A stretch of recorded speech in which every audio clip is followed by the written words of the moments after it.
The National Broadcasting Company at this time wishes to thank the editors and publishers of Galaxy Magazine for a special award which has just been presented to the program X-1. The award cites X-1 for the outstanding adaptation and the original method of presentation of adult science fiction stories to the vast audience that has shown increasing interest in this newest form of journalism. The NBC Radio Network is proud to receive this citation on behalf of X-1. NBC is also happy to acknowledge the enthusiastic response and support of the listening audience to this program. Your many letters of encouragement and constructive criticism are always gratefully received. Your criticisms carefully noted, and whenever possible, your suggestions acted upon. Please listen at the end of this program for a special free offer. And now, X-1.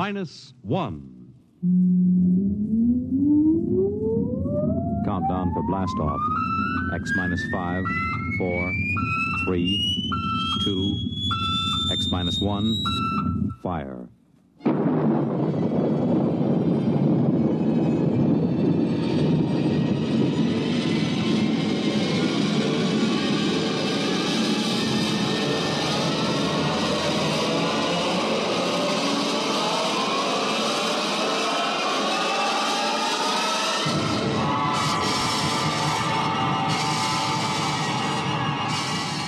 From the far horizons of the unknown come transcribed tales of new dimensions in time and space. These are stories of the future, adventures in which you'll live in a million, could be years, on 1,000 maybe worlds. The National Broadcasting Company presents X-1.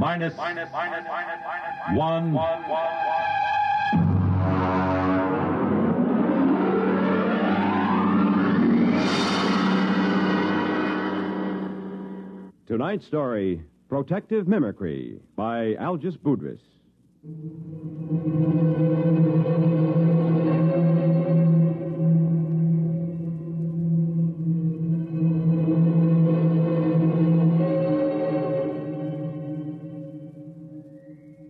Frankly, I think I'll probably have to take my expense account clear up to the Central Gallic Civil Service Board. My friends tell me to forget it. But take it from me, a rap in the credit book like this isn't easy to laugh off. Not on a grade 4 civil service pay scale. So I've made my beef out in quadruplicate and filed it.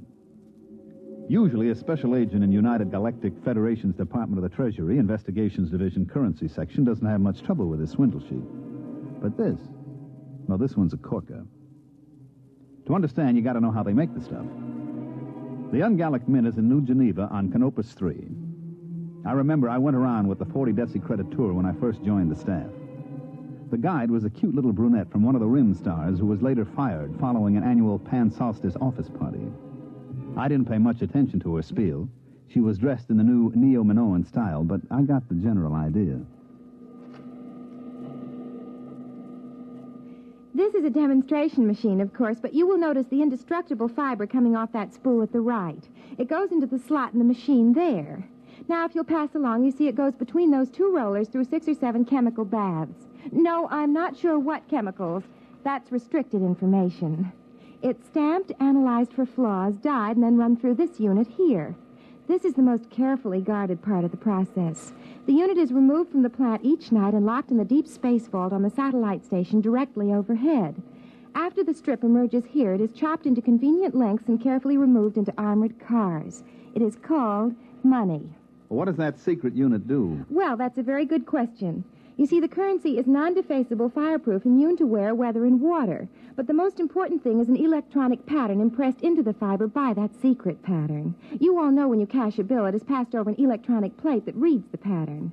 If the serial number and the pattern match, well, but if they don't, well, first I'll put an ordinary credit note over the beeper.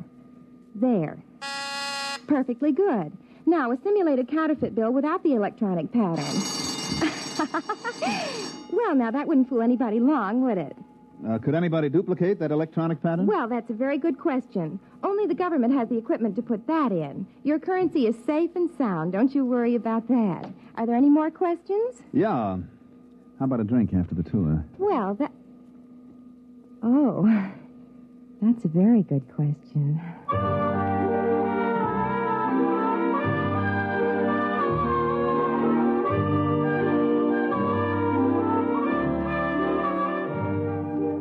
It sure was.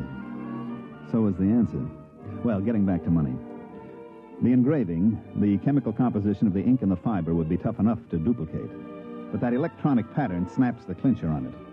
That's why Chief Inspector Saxgard of my division looked sourly at me when I came into his office and spread a fistful of credit notes on his desk. What's that? What's it look like? A handful of 50s. Why? Put a couple of them over your beeper plate. Okay. Well, they're perfectly okay. What's it all about? Look at the serial numbers. 3, 4, 5, 6, 5, 6, 7, 8, M. Look at the others. 3, 4, 5, 6, 5... What? Let me see them. Save your eyes. They're all the same. 14 50-credit notes with identical serial numbers. That's impossible. And every one of them goes over a beeper plate quiet as a sophomore climbing into a dormitory window after hours. Baumholzer, where did you get these? They came into the New York Clearinghouse from a branch on Deneb 11. The manager blew his top. He called us the minute he spotted them and sent them out to us. How about the manager? Is he blabbing all over the Bankers Club about it? I read the Un-Gallic Riot Act to him. He'll keep it under his hat. Good. At least we won't have any financial panics for a while. Have you checked these through the lab? Well, the ink and paper is government stock, and they match government beepers. The lab plates didn't squawk any more than yours did. Now, you could spend these anywhere as long as you only pass them one at a time. Baumholzer, you know, since the beeper plate came in, we've been sitting on our tails in this department, building up our pensions. No, I wouldn't say that. Neither would I outside this office. But you know darn well nobody can expect to counterfeit a bill and get away with it. It's only because throughout the universe there's a certain percentage of people who will try anything once, and a corresponding percentage of purblind idiots who will accept anything with engraving on it as money that we're here at all. Now, I've seen cigar coupons and crayon sketches come into this office. I've seen premium offers from household magazines, jet bus transfers, where some people would try to pick a Yale lock with a quarter of a pound of butter. Now, the only reason any queer can pass is because some goggle-eyed nudnik neglects to use his beeper plate. But I worry. For 15 years, I've sat in this stinking office and waited for somebody to invent a matter duplicator. Well, looks like you can stop worrying. Look at those bills, identical down to the whiskey stain in the corner. All right, Baumholzer, you call transportation and get out to Deneb 11 and find out if anybody in that neighborhood has a matter duplicator, or if he hasn't, what he has got.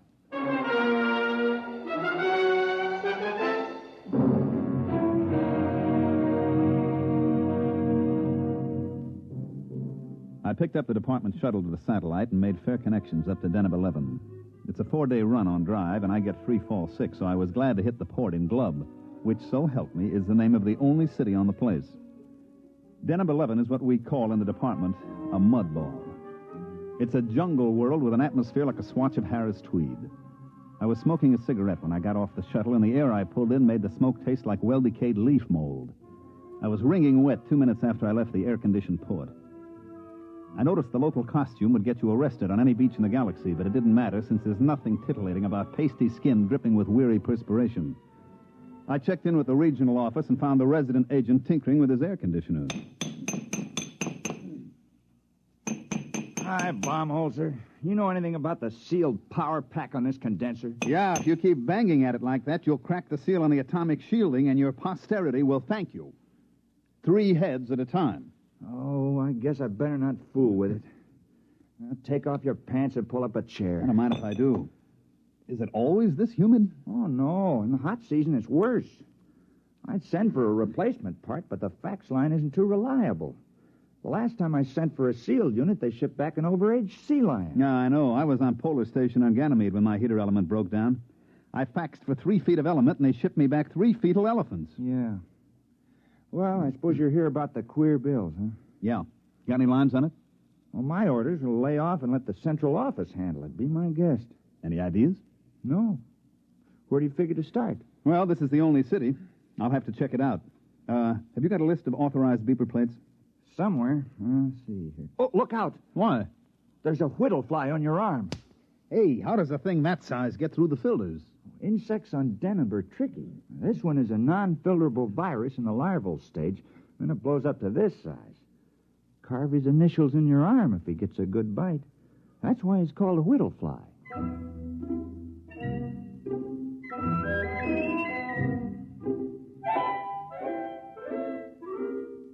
The whittle fly was only one of the darlings that made the fair city of Glub a garden spot. They had one cute little tyke called the laboratory beetle, because when he bit you, he typed your blood and followed you around for days getting refills. I had one take a sample of me as I went out the door of the residency with a list of beeper plates, and he followed me from store to store while I checked every installation in the city. The little devil would step up to the bar every once and again to take another shot of my hemoglobin. I even tried ducking into men's rooms fast, but he'd be waiting for me when I came out. Well, I slogged through Glub for 3 days and then poured myself back into the residence office. Did he come in? Who? The laboratory beetle. No, they usually hang around in the hall and wait.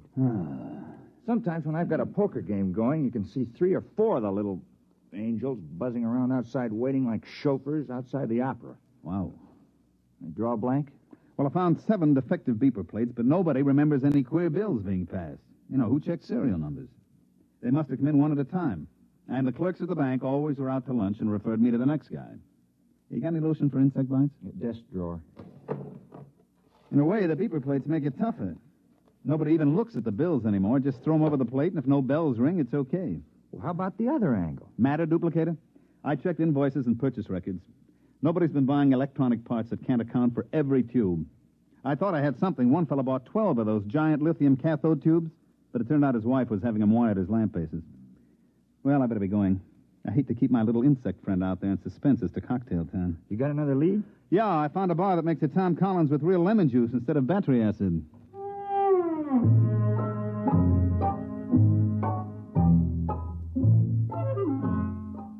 I managed to duck my lab beetle in a revolving door. He went around twice and shot out into the street, so I settled down at a table at the bar and tried to make believe that I couldn't taste Den of 11 atmosphere in my Tom Collins. I was chewing on an ice cube when I looked up. Mr. Baumholzer, That's right. I want to talk to you about money.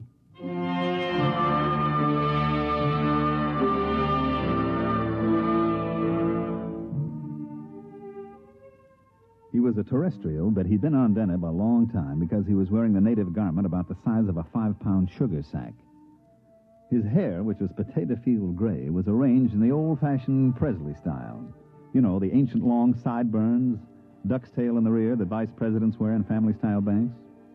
His ears had little bits of bone stuck in them, and his eyebrows wandered all over his face, and he stood about 6'8". And I waited him out, and presently he spoke up again. You are the same Mr. Baumholzer who's been going around asking all those questions about duplicate ungallic notes? That's right. Can I help you, Mr. Munger, Duodecimus Munger.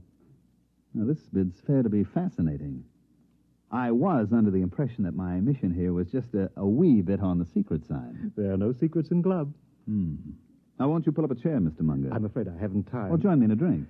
Are you really the Mr. Baumholzer that's working on this case for the Treasury Department? Yeah, sure. Hey, you're not the fellow that's turning out these duplicates, are you? Well, as a matter of fact, I am. What? And don't move. This is a Power 30 Mistral coagulator I have. Look out with that thing. You've got it pointed at my head. Yes, I've got it set on high charge. It will fuse your brain solid. Well, what else is new? Now, Mr. Baumholzer, stay right behind that table. Now, let's not make any rash decisions now. Well, I can't very well see how I could let you live. Oh, come on. Try. All right, now drop the gun. I'm afraid we'll be collecting a crowd. Give me that. Don't try to pick it up. I won't. I had something completely different in mind.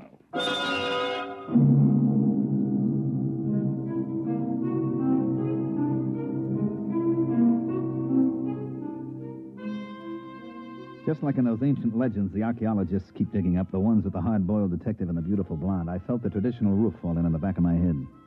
As I went black, I remember thinking how odd it was that it was happening to me some 500 years after Spillane the Scrivener. I came to in the same archaic fashion with my head going around in a free orbit around my neck. Baumholzer, are you all right? I can't see. I'm blind. Everything's black. Well, open your eyes. Oh. Where is he? Who? The guy who slugged me. What am I doing back at your office? Oh, some bartender brought you in. I thought you passed out from too much lemon juice. There was a guy named Munger. Which way did he go? Beach meat Munger? Tall feller in native dress? Yeah. Oh, well, you might as well forget about it. Why? Well, I can order a pickup on him next time he's in town. They'll sock him away in a psycho ward for a while. Forget it. Look, I am not an old lady calling up complaining that the nasty delinquents are teasing my cats. That Munger's tied in with the queer. Him? He said he was the passer. Well, that can't be. Munger. You got a file on him? Yeah. I get a number of complaints on him, so do the local cops. Well, I didn't want to make trouble. He's a very wealthy man. I'll bet. What does he do? Well, he's a merchant or something at a native village. Once or twice a year he comes out and paints the town, but a counterfeiter? I would like to talk to him again with the Mistral in my hand. He had a Mistral? Well, that's a violation of a municipal ordinance. You're supposed to check him at the quarantine. Look, I'm not investigating parking tickets and violations of the anti-noise laws. This is a counterfeiting case. Now, do you know where I can find him? Well, he's probably gone back to his village. Where's that? Out in the jungle. All right, get out your rubbers, friend. We're going out after him. Suppose you fill your bathtub full of mud, build a fire under it, turn on the shower, and crawl in and wallow a little. Do that, and you've got a fair idea of the Denebian jungle. I went out with Hall, the resident agent, and we started off. Stick close, Baumholzer. Visibility is about 10 feet. I'll eat everything I can see within 10 feet. Ow! What happened? I walked into a tree. Help me up out of the mud.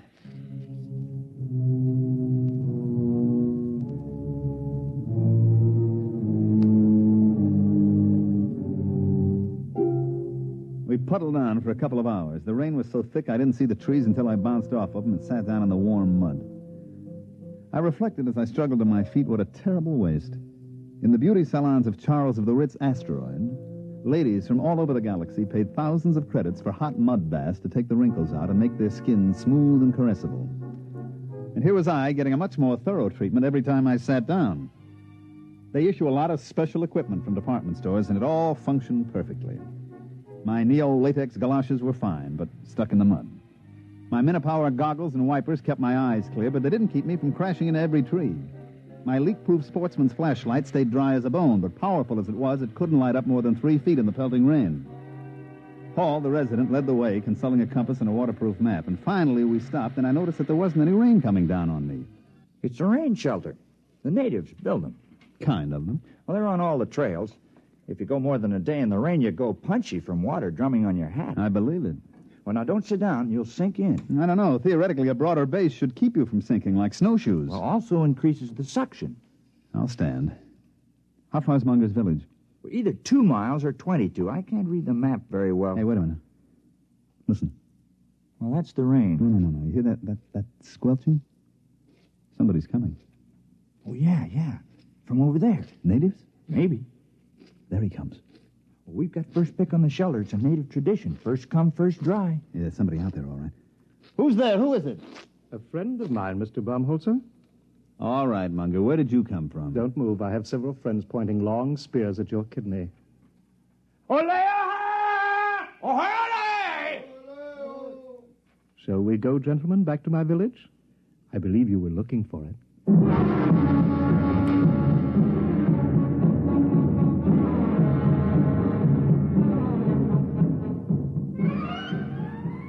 Munger was so intent on me that he didn't seem to notice as Hall sidled off into the darkness, and when he did, he set up a desperate cackle. He had a few of his fraternity brothers chase down the trail with spears waving wildly, but they came back murmuring some kind of a Choctaw, which seemed to carry the implication that Hall had gotten away like a big-bottomed turtle. Well, Mr. Baumholzer, your companion's action has saved your life for a while. Yeah, he'll bring back a platoon of Marines, and they'll reduce that village to a bullion cube. We'll just have to hold you as a hostage in case help should arrive. Thanks. At any rate, shall we get back to the village?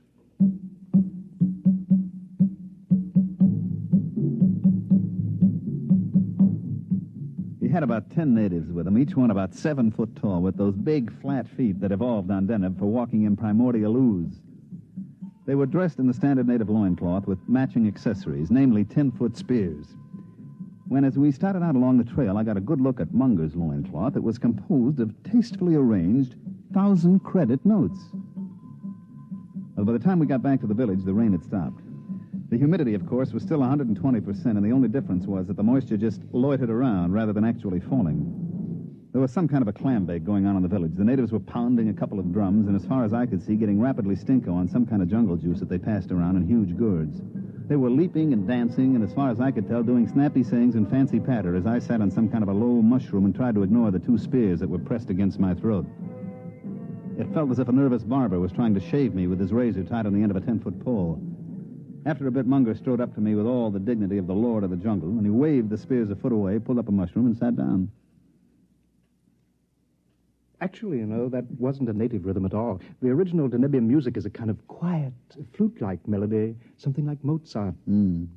That didn't sound very flute-like. Yes, I know. One of the first terrestrial anthropologists out here to study the Denebs took recordings of their music, and then to be polite, he played them in a few recordings that he'd made on an earlier field trip. Unfortunately, they were from that lost rocket colony on Ceres. Their music was a degenerate ancient form called, I believe, Roland Rock. The Denebs liked it, and they've been doing it ever since. Well, what's the party? They're propitiating the tree. I don't know why. It's never failed yet. But they're very conservative. They've got to go into this act every night before I can do my stuff. Lasts all night. Want a drink? No, thanks. Oh, I wish I had a fifth of something civilized. I've been drinking this native swamp water for much too long.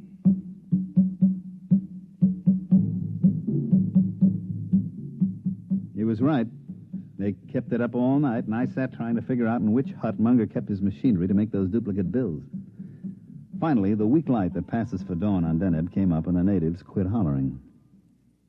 Let's go, Baumholzer. I hate to keep a man in suspense. You're curious about those duplicate bills. Well, now you're going to find out how it's done. Well, it's good of you to show me. I suppose your theory is that I'll never live to tell about it. That's very sensible of you. I like a man who can face facts.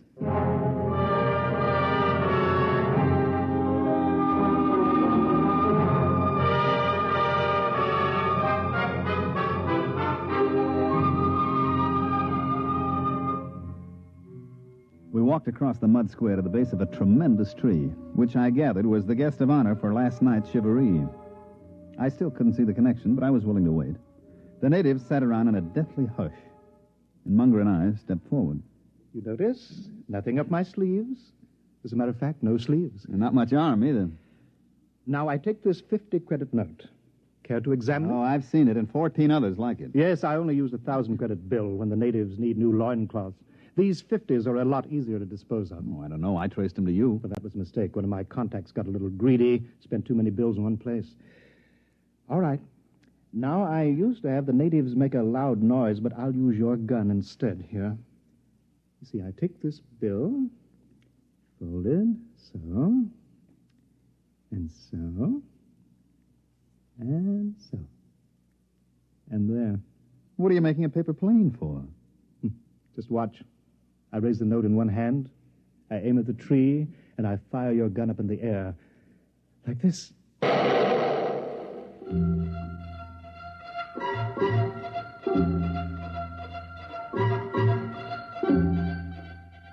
As he let fly with my gun, Munger sailed the paper airplane straight at the tree, and it sailed right into the foliage. Now watch.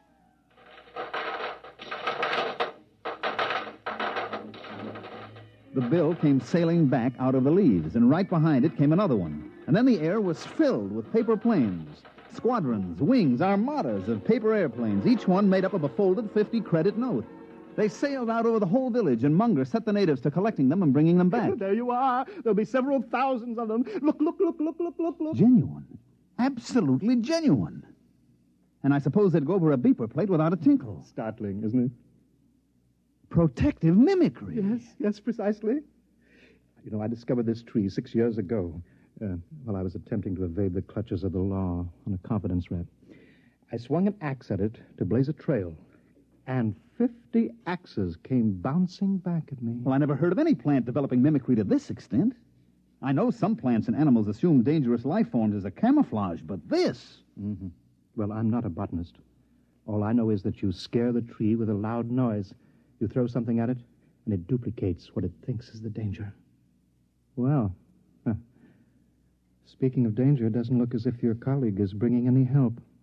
Oh, I'll miss your company. Interesting. You'll be shot with your own gun. Now, look, Munger. Don't wriggle. I hate a moving target. What is that? Looks like the cops, Munger, at the edge of the village. Baumholzer, where are you? We outnumber them. Oh, lay I'll get you anyway. No. You can't run away from me. I'll shoot.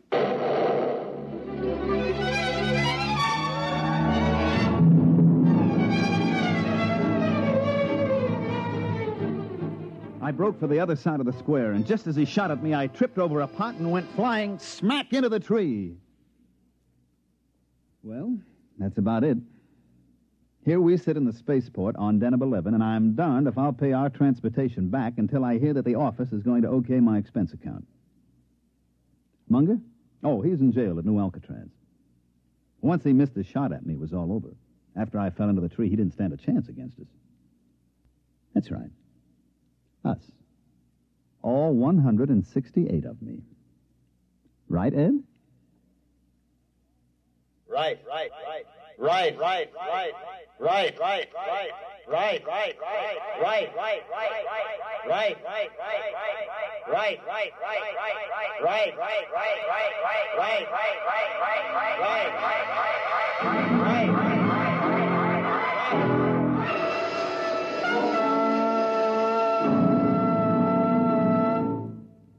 You have just heard X-1. Here is an important special announcement. In appreciation of bringing adult science fiction to the listening audience through the medium of this program, X-1, Galaxy Magazine wishes to make the following free offer to our listeners. For the first 2,500 who write in requesting it, we will send a sample copy of Galaxy Magazine at absolutely no cost. This is an opportunity to read the finest in adult science fiction, just as you listen to it each week here on X-1. To get your free sample copy of Galaxy, just write a postcard or letter to X-1, NBC, Radio City, New York 20, New York, and ask for your free copy. Be sure to print your name and address plainly on your card or letter. This offer can be made only once, so if you want your own free copy of this leading science fiction publication, be sure to write without delay. Here is the address again. Write to X-1, NBC, Radio City, New York 20, New York. Your sample copy of Galaxy will be sent to you without obligation of any kind. Tonight, by transcription, X-1 has brought you Protective Mimicry, written by Algis Budrys, and adapted for radio by Ernest Kanoy. Featured in tonight's cast were Mandel Kramer, Terry Keane, Charles Penman, Dick Hamilton, and Wendell Holmes. This is Roger Tuttle. X-1 was directed by Daniel Sutter and is an NBC Radio Network production.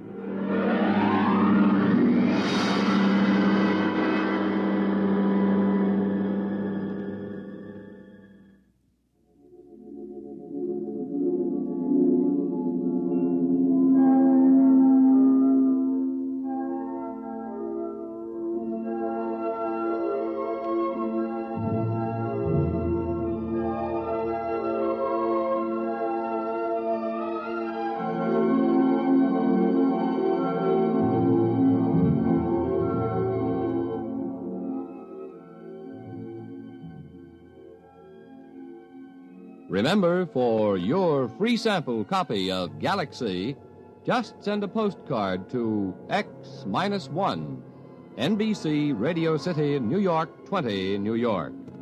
Now be sure to print your name and address plainly on your card. This offer can be made only once, so if you want your own free copy of this leading science fiction publication, be sure to write without delay. The address again, X-1, NBC, Radio City, New York 20, New York. The Roaring Twenties in song and story. Hear Gordon MacRae in The Best Things in Life Are Free tonight.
morning. How are you today? Don't ask me how I am. Nobody ever does. So anyways, man, I was in fucking pain yesterday. I ain't doing much better today, but at least I'm a little detached from it. So hi, how are you? How's it going there, peoples? You know, just hanging out, doing the usual.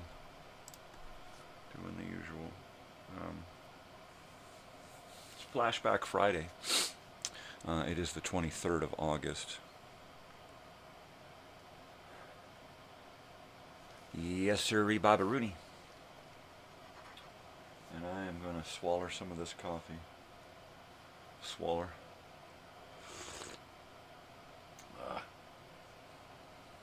That's the stuff right there. I'm telling you. Oi. Oi. Yeah, my daughter went out and saw a Deadpool Wolverine thing again. She went out to see with friends both times. Wasn't her choice. She just went because her friends went, you know. What a pal, you know. Your friends want to go see a movie. Yeah, you've seen it before. You go see it. You don't tell them anything about it. You just say, sure, I'll see it again. What a pal. Me, I'd have said, fuck that. I ain't seen that crap. I ain't seen that crap again, especially. Man, I wouldn't want to see it the first time. Yeah, she said it was crap. It was just a bunch of F-bombs. It was a bunch of F-bombs and a couple of jerks jerking on each other, you know. Alright, whatever. Man, I cannot stand Ryan Reynolds. I can stand him in a couple of movies. That's it. Too much Ryan Reynolds. Ugh. That smarmy, it's fucking dickweed. Man, I am so fucking sick of him. And who told what's-his-face that we wanted Wolverine back, right? It's like, dude, all of the 12-year-olds are grown up now, and they want to see Wolverine again. Ugh. And all of the new 12-year-olds want to see Deadpool again.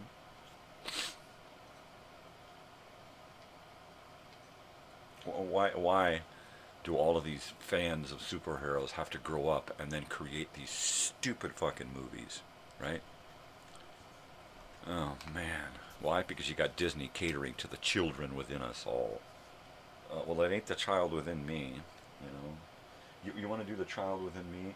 Why don't you recreate some really good science fiction and do a couple of Robert Heinlein stories in their entirety, unfucking skewed by today's bullshit. Just present it the way it was written, right? Oh, but today's demographic and audience and bullshit. You know, they read the book, they liked the book. Don't change the fucking book. Just make it into a fucking movie, right? There's my flashback. You want to make a really good book into a movie? Don't fuck it up. That's your first fucking task, is don't change a fucking thing. You take it and you just turn the script into a screenplay. That's all you got to do. Don't add anything. Don't change anything. Don't turn fucking, you know, conglomerate characters. You know, I don't want to be expecting a he and find a she. I don't want to be expecting a she and find a he or other, right? If the character was written that way, then present it that way. You want to change? Write your own fucking story then. Use this as inspired by this, and then write your own fucking story. Don't go, this is the movie from the book. It's not. It's your interpretation of the book. Your fucked up interpretation at best. Fucking dweebs. Right? Am I right? Ah.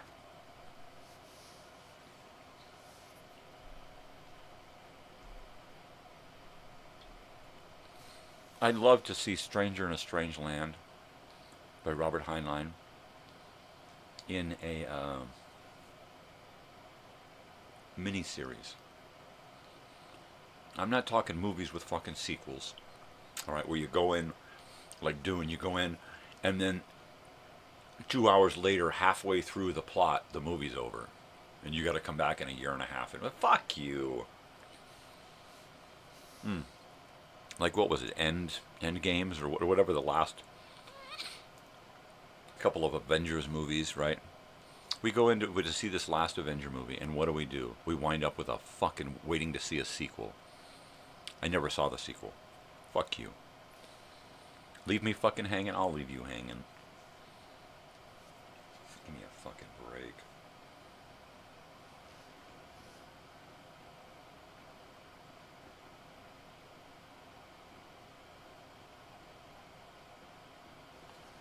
I was a little bugged this morning. I dropped something on the floor, picked it up, set it down, and went, is that an ant on it? And it was. And I'm like, holy crap, we got ants. It never fails. Every summer, at least once a summer, we get ants. We never get uncles, but we always get ants. Would you guys totally fix this? Come on, you waiting for me? I mean, you expecting me to show up or not? So, I sprayed. Vivo, is that what it is? This stuff that just smells like alcohol. So I sprayed a long stream in here, hoping that did it. From the front door here, along my carpet here, around the corner there, and that's as far as I could find them.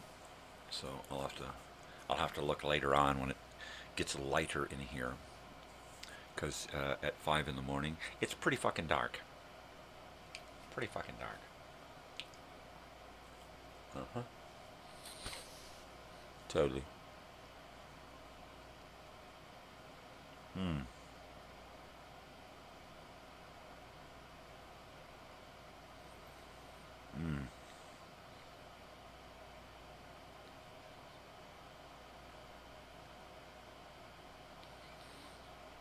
Man, there's a lot to do.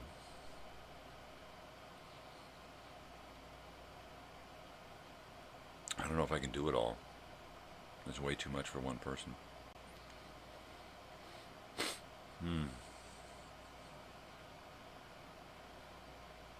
But I'm gonna have to just knock off that list. Because when I'm gone, ain't nobody else going to deal with it.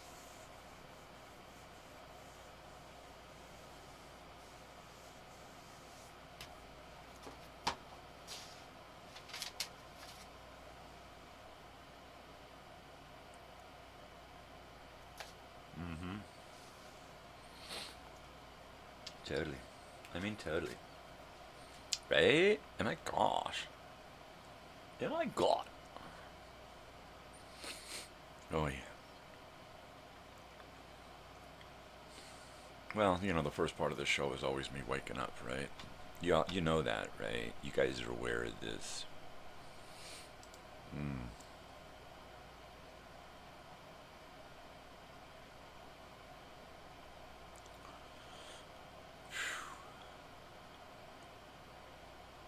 Yeah.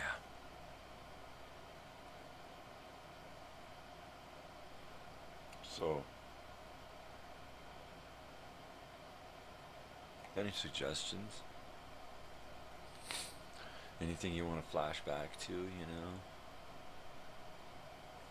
Because I'm just about game for anything, man. Big face expecting some cereal bar here.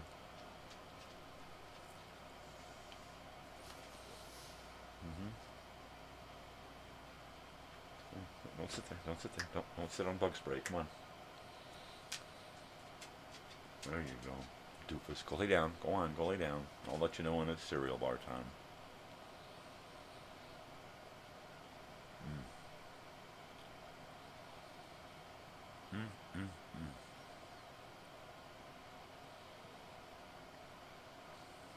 And all I could do yesterday was just sit and fucking moan. I had gotten my daughter some gummies, university student, so don't, you know, oh man, he's giving his kids, shut up. So I borrowed some of my daughter's gummies, ate a couple of those, and it didn't do much for the pain. It made me a little silly during my show, but that was about it.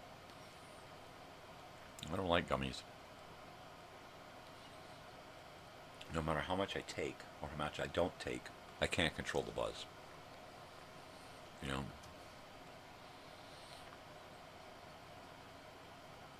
With the right weed, it's 1 or 2 hits an hour, max. With a gummy, I take a gummy and I'm fucking destroyed for like 4 hours. And I just want to go to sleep, or I'm just a vegetable. I don't want to do that. That's not why I do this. When I was young, that's why I did it, to get goofy. And that's fine and all. But I don't want to do that now. I just want to kill some pain, or at least leave the pain in the other room. Right? That's it. I don't have a opportunity for social smoking anymore. Right? I don't know anyone that smokes. Well, I mean, I do. But nobody who wants to come hang out and smoke with me, right? Weird guy.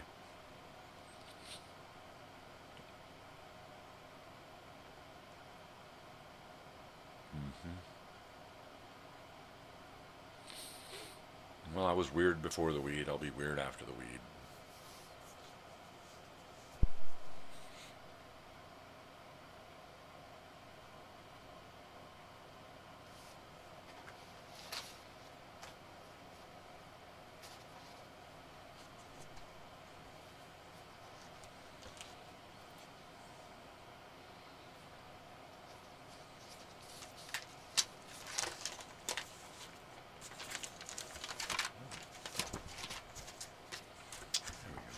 Little booklets. The little booklets they put, look at the Panama Canal. Prohibition begins. The noble experiment. You mean people being told what to do and when to do it and how to do it? And people are going for it? Yeah, sure. Tell me what to do. It just could, it continues on today, right?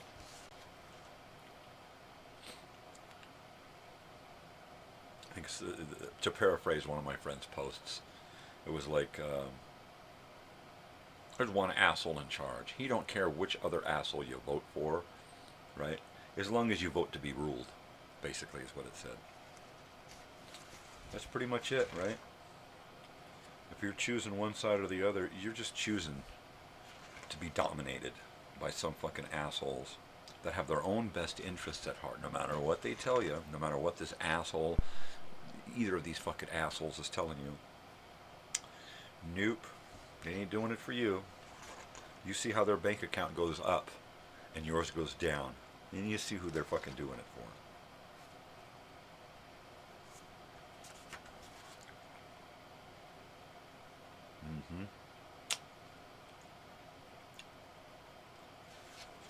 Telling you, people are going to start waking up, and then that's when they're going to start really cracking down on people's thinking. They already figured out how to read your mind. Stick a phone in your hand and say, don't talk about yourself. Well, I'm going to say whatever I want about myself. Damn it, you can't tell me not to shut up. Here you go. Now everybody in the world knows everything about everybody else in the world. Why? Because you put a phone in somebody's hand and they just can't shut up. They got to tell everybody everything. Well, I'm here to tell you everything. You want to scoot through that middleman bullshit? Here we go.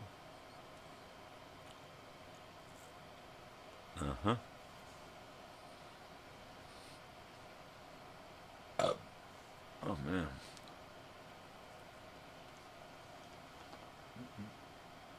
That's it.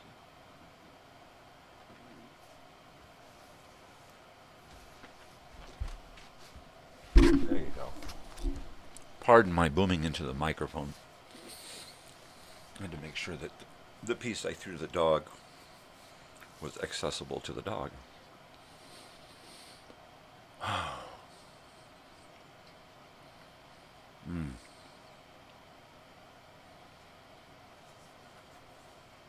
wiped out.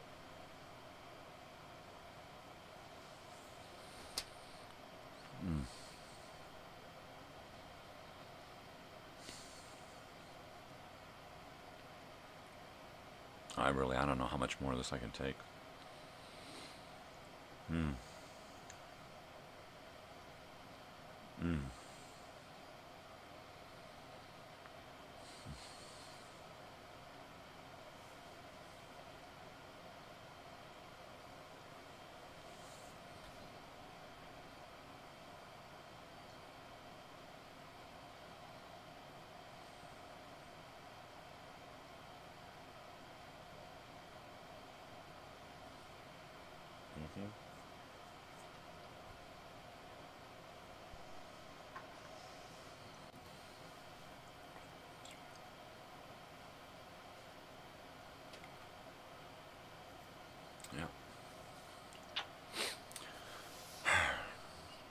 There you go. There you go. There you go. Oh, really?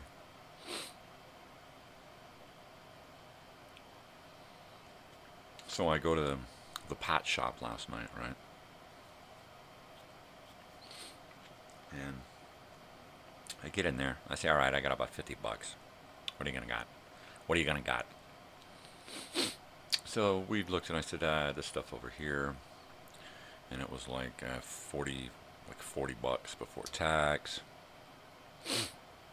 And so I go over to stand to pay, and some other guys there, and of course the one guy don't want to check me out, so he gives me to the other guy who's already helping somebody, and then I'm first in line, of course, and he helps the other guy out, and the other guy's like, well, I'm sorry, and that guy won't shut up anyway. And so I'm just like, just hold it together, hold it. I'm just trying not to pop, right? Because I'm in a tremendous pain and I'm in a lousy fucking mood and I don't want to talk to anybody. I just want to get my weed and get home and try to kill the fucking pain, right? So I don't want to alienate anyone. I don't want to make any enemies. I don't want to piss anybody off, or I don't want anyone to think that I'm pissed off at them. I just want to get my shit and go. And the guy finally comes to check me out and he's like, oh, your thing left the screen. I'm gonna have to scan your ID again. And I'm like, motherfucker. So I pull my shit out, give it to him again. And he, of course, has a conversation with somebody during all of this. And I'm just like, hurry the fuck up and let me get the fuck out of here, right? Of course, I'm saying nothing. I'm just standing there being silent. Because that's the best I can do at that point. So finally, he's checking me out. And he says, first time customer? And I just shake my head. You know, just ever so slightly. But I don't answer him, you know. But I'm not a first-time customer. This is my like fourth time there. And so there's two other people standing there who know that I'm not a first-time customer. And this new guy checks me out as a first-time customer, even though I've already been checked in before, so I have an account. Maybe it's because he felt bad about making me wait 2 minutes, right? Which I felt bad about it, but that's only because I felt bad already, right? So it should have been like $46, $49 or something like that after tax. And it wound up being like $31.95. And I'm like, all right, shut up, don't say anything. Nobody tell him. Because I got to scrape money together every week to deal with my pain. I mean, literally scrape it. Hey, honey, you got $20? Hey, you got a couple of dollars there? Hey, what's going on here? Let me pull $20 out of the ATM.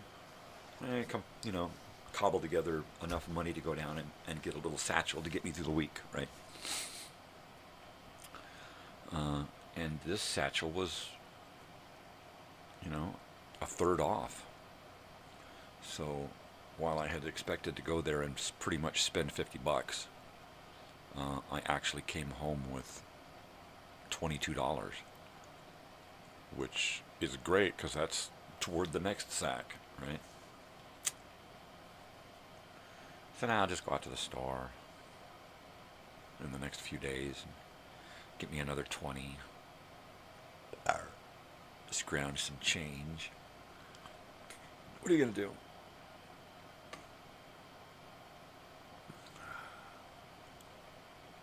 If I plan for it, it's no fun, and it comes too quick and too easy, right? If you put it off to the last minute and then have to scrimp and save and scrounge to get enough money to do it, it's different. It makes it worth the effort. It makes you feel like you're going out of your way to accomplish something, not something that's just being handed to you, right? As much as I would love that to be, it would be a lot easier on me. Just to know that every week it's going to show up at my door without anything.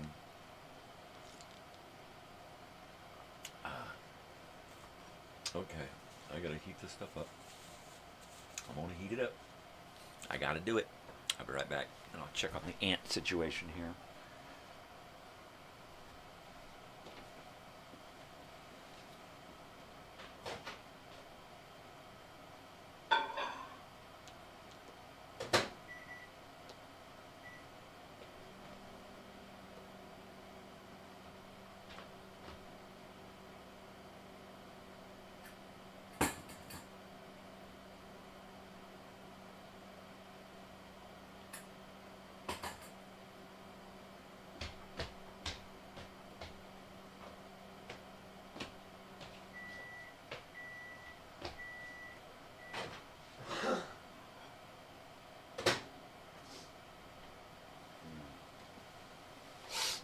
I know what my day is gonna be like. Fucking ant control, right? Sheesh. No wedgie, no wedgie, no wedgie.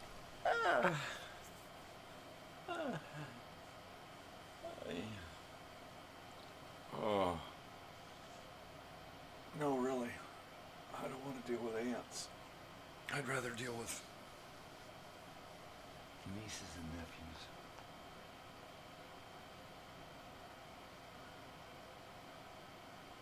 Well,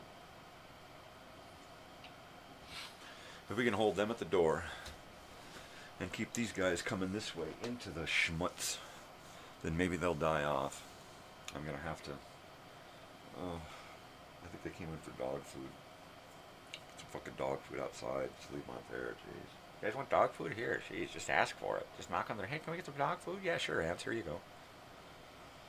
You have to come in my house. You know, the cats go meow, and I put food out for them. Shh. Don't tell the management, right? No. No, no, no. No, no, no.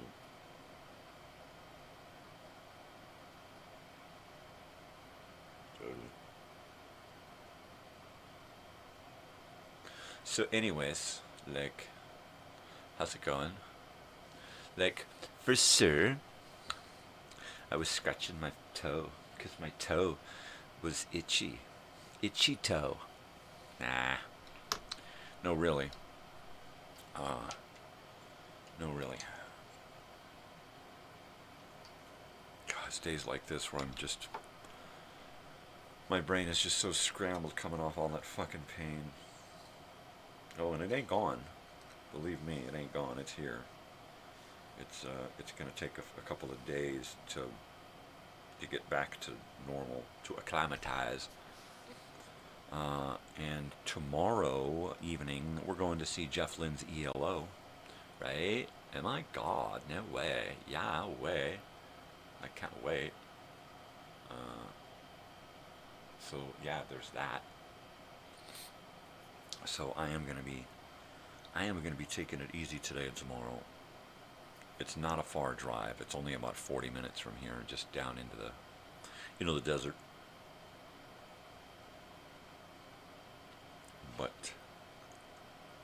But we do want to get there a little early. We want to deal with merchandise. We want to deal with parking. Some photos if we can.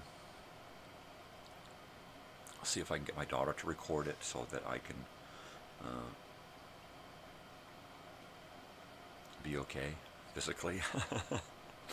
Because I'm up and down. As much as I want to stand and rock out during the whole thing, at some point I have to sit down and go, oh, fuck. Yeah, jeez. It hurts. I mean, when we saw Harry Styles there, I had to get up and walk around. Granted, I was in a jumpsuit, a tracksuit, and I was out looking weird. But hey, what are you going to do?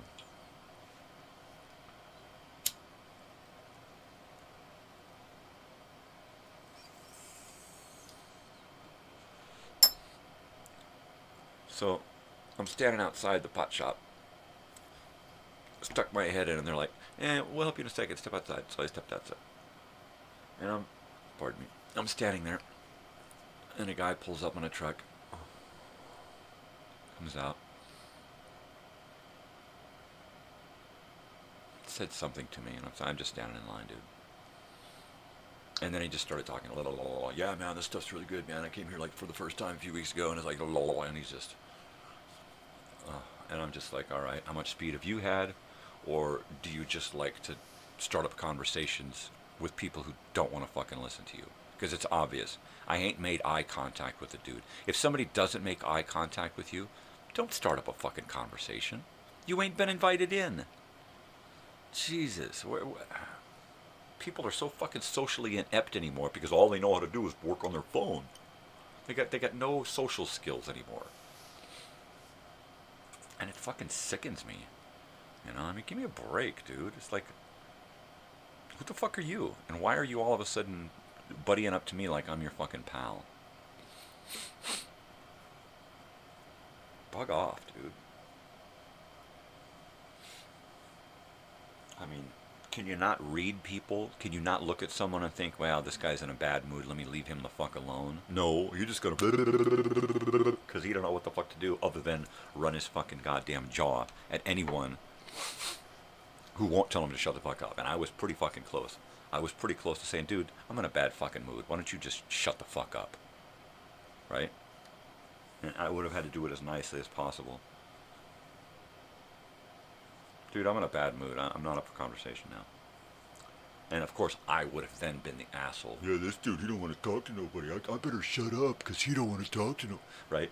That's usually what happens. You get somebody who wants to be smug and mock you and make you belittle you and make you feel like shit for having a feeling or an emotion or a want or a desire or a need, right? And then you, fuck you, if you don't fucking like me sitting here talking around with my fucking, then fuck you. Alright? So now you want to go there. You know, I just don't want to listen to you. So now I have to listen to you full bore twice as... Fuck you. Yeah, it's really difficult to go out into the world and not want to just... Oh, man.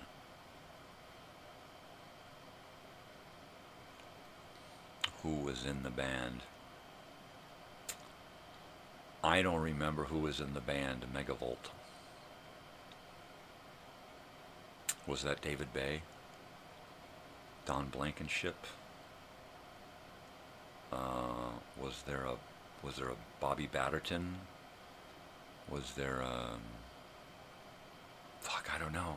You know, these are all people and names and stuff that are just so in the past, right? And that's where I live, but I was never close to any of those guys. I mean, I did go to try out for a band once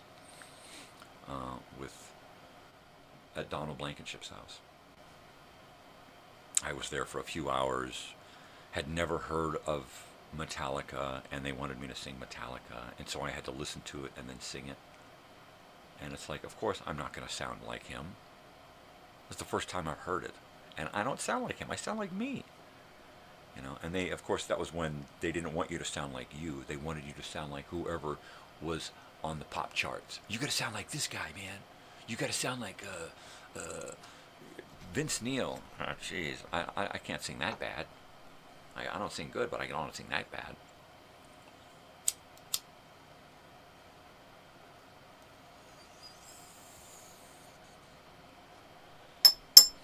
You know why Vince Neil's music sounds so nasally? Because in the studio, he's holding his own nose so he doesn't have to smell the bullshit that he's putting out.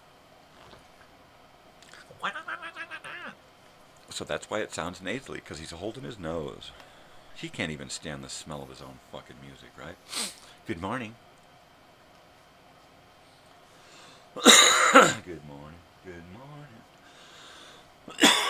Good morning. Good morning to you. Yeah, I woke up to ants. Surprised, I figured they'd be uncles. But I killed a bunch. I wiped them out. If they're outside in a yard or something, screwing around, dicking around, you know what? That's ants. It's their life. It ain't a lot, but it's their life. So, me, as long as they stay the fuck out of my house, I'm fine with ants. You get outside, they fuck with you, move. It's their world out there. You built a house on their fucking world. So ask them to stay the fuck out. That's all you can do, you know. We go to these vacation rentals and people call up and complain, there's ants in the yard. Yeah? There's also dirt in the yard and trees and all the stuff that should be in a normal fucking yard is in a yard. You got a problem with fucking ants in the yard? Go back to the fucking city where there's no ants in your yard. Because you ain't got a fucking yard. You don't even know where the fucking yard is. Go. Oh, like fucking pathetic. No, I'm not going to. I'll spray the house. I'll spray the perimeter of the house, and I'll spray anything that gets in the house. You got a problem outside, hose them down, and go about your fucking business. You know? Leave the ants the fuck alone. They ain't messing with you. And if they are, well, you fucking probably deserve it, you dumb human. Jeez. The ants. There's ants outside. Are they inside? No. What the fuck is your problem then, moron tourist?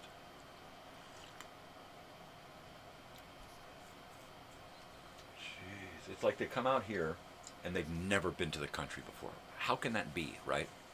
How can that be? You ever watched TV before? You've been to the country. Jeez. Stupid fucking people. They get out here and it's like vacation means no brains, right? I go on vacation. I just went to Vegas, right? Did I rely on everyone else to take care of me? No. Did I run around like I didn't know what the fuck was going on? No, because I'm not fucking stupid. Ugh. People. It's like people come out here and they climb up into a Joshua tree and get a photo of me up in this Joshua tree. Are you kidding me? Really, Miley? Really? You know, Miley is not allowed anywhere near Joshua tree. If Miley ever comes within throwing distance of a Joshua tree, she's probably going to get the beat down. She took a photo out here of her up in a Joshua tree, and she was just burned on the internet out here. I don't know about anywhere else, but out here everybody was just like, no, you don't do that. We have enough trouble with vandals who will go out and shoot up a Joshua tree or hack it down or push it over because it's easy to push over. You don't climb into a Joshua tree. Like you don't use spray paint on a boulder and leave your name. You know, you don't go up and put a mustache on Mount Rushmore. I mean, come on. You know? You don't go pick pine cones off of a fucking giant redwood, sequoia, pine tree or something. You just don't do that. You know? And nor do you climb into a Joshua tree and say, take my photo. Miley. So if she ever comes back, she's not welcome here anymore. She's been banned from Joshua Tree. And that's what happens. It's called shaming people, and it should be brought back. Okay? It's shaming. Alright? It ain't the end of the fucking world. And if you get suicidal over being shamed, that's your fucking issue, and you gotta fucking screw loose, right? Don't fucking blame the world because you gotta fucking screw loose. Why don't you pull your head out of your ass and go see a shrink? You know, instead of blaming everybody.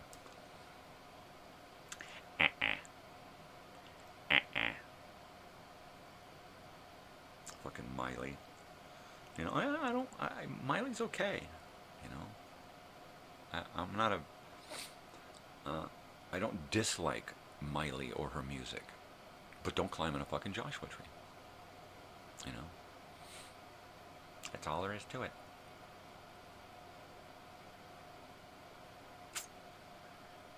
Yeah, I was just on a roll and then got a brain hiccup. And decided, fuck it. I don't want to think anymore. What are you going to do? What are you going to fucking do? I wish my daughter had brought that game back out here. I took it last night, and then she went to the movies, and I never used it because I went out to the pot shop and then just came back and started listening to State of Fear. Great fucking novel. So I listened to the first hour of, probably 12 or 13 hours of book.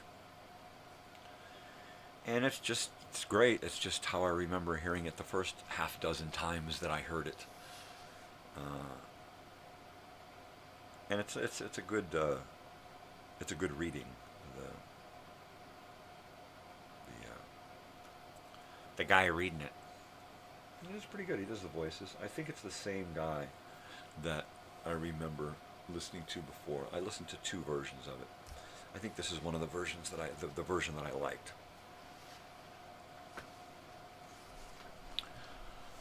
A guy that can do young, pretty women as a voice and do old, gruff men, too. I mean, he's got a really good range, right? And that's cool. So when you're listening to it, you actually feel different characters speaking, you know.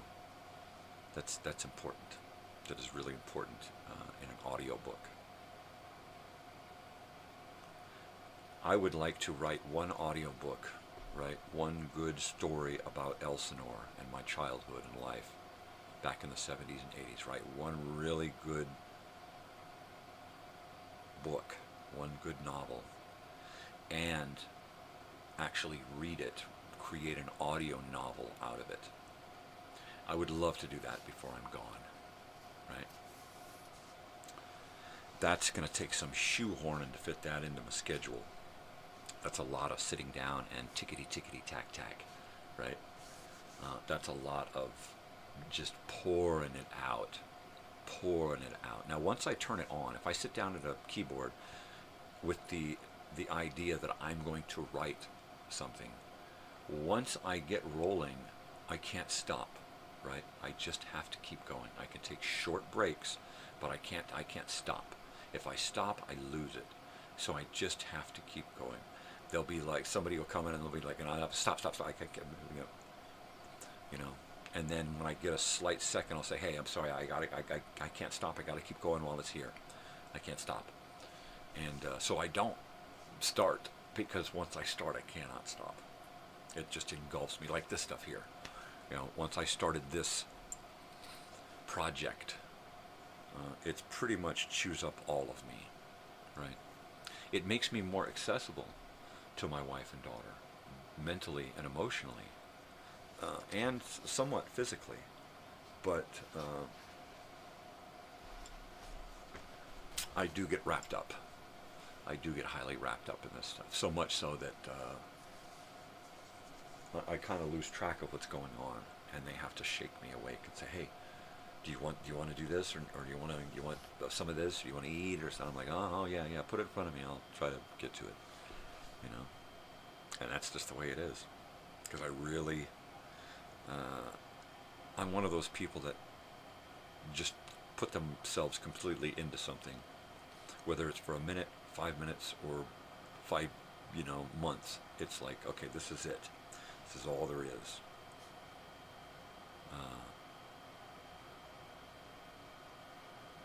Yeah. And I just get so wrapped up in shit. Like when I was fiddling with the guitar and the music and stuff, that was it. That was all. That was everything. I couldn't do any video stuff. I couldn't think about any other things but picking up that guitar and playing, right? And I'm kind of phased into another.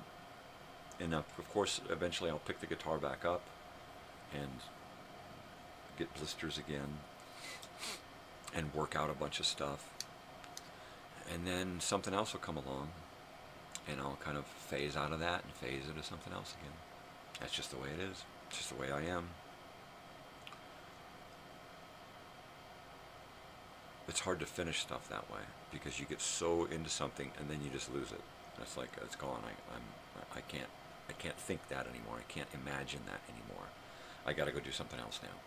And then it'll just all of a sudden, without warning, when you least expect it, boom, it jumps up again and says, hey, remember me? You got to work on it now. Do it now. And if I don't, then I just lose it again. You know? And sometimes when I'm listening to music, I'll feel like I got to pick up the guitar, and I know that if I do right then, I'm in it, and I'm going to have to stay with it. So quite often I won't, because I know if I do that, then it's going to take away from this other 20 fucking things that I want to do. You know, it's like I just haven't got time for that right now. Hold on, wait, just sit over there in the corner and wait, guitar. I'll be with you in a few minutes. And that's the way that goes. It sucks. I wish there was 3 of me, literally. Well, honestly, realistically, 3 of me. You know, we probably couldn't agree. But at least we could keep swapping places, you know. You play the guitar for a while, and I'll do the video for a while, you know. Okay. I gotta find that other microphone. I got another microphone around here somewhere, and I just cannot fucking dig it up. It's a gold microphone. Let's see, I believe it came with this unit here.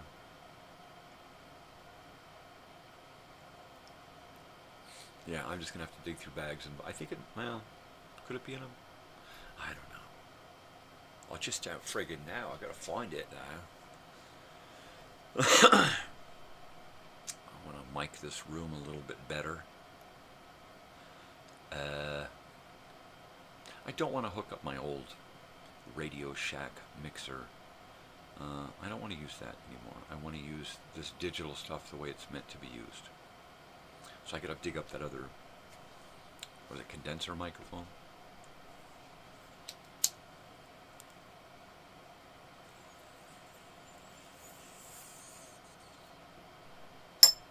Yeah, it's a tough balance between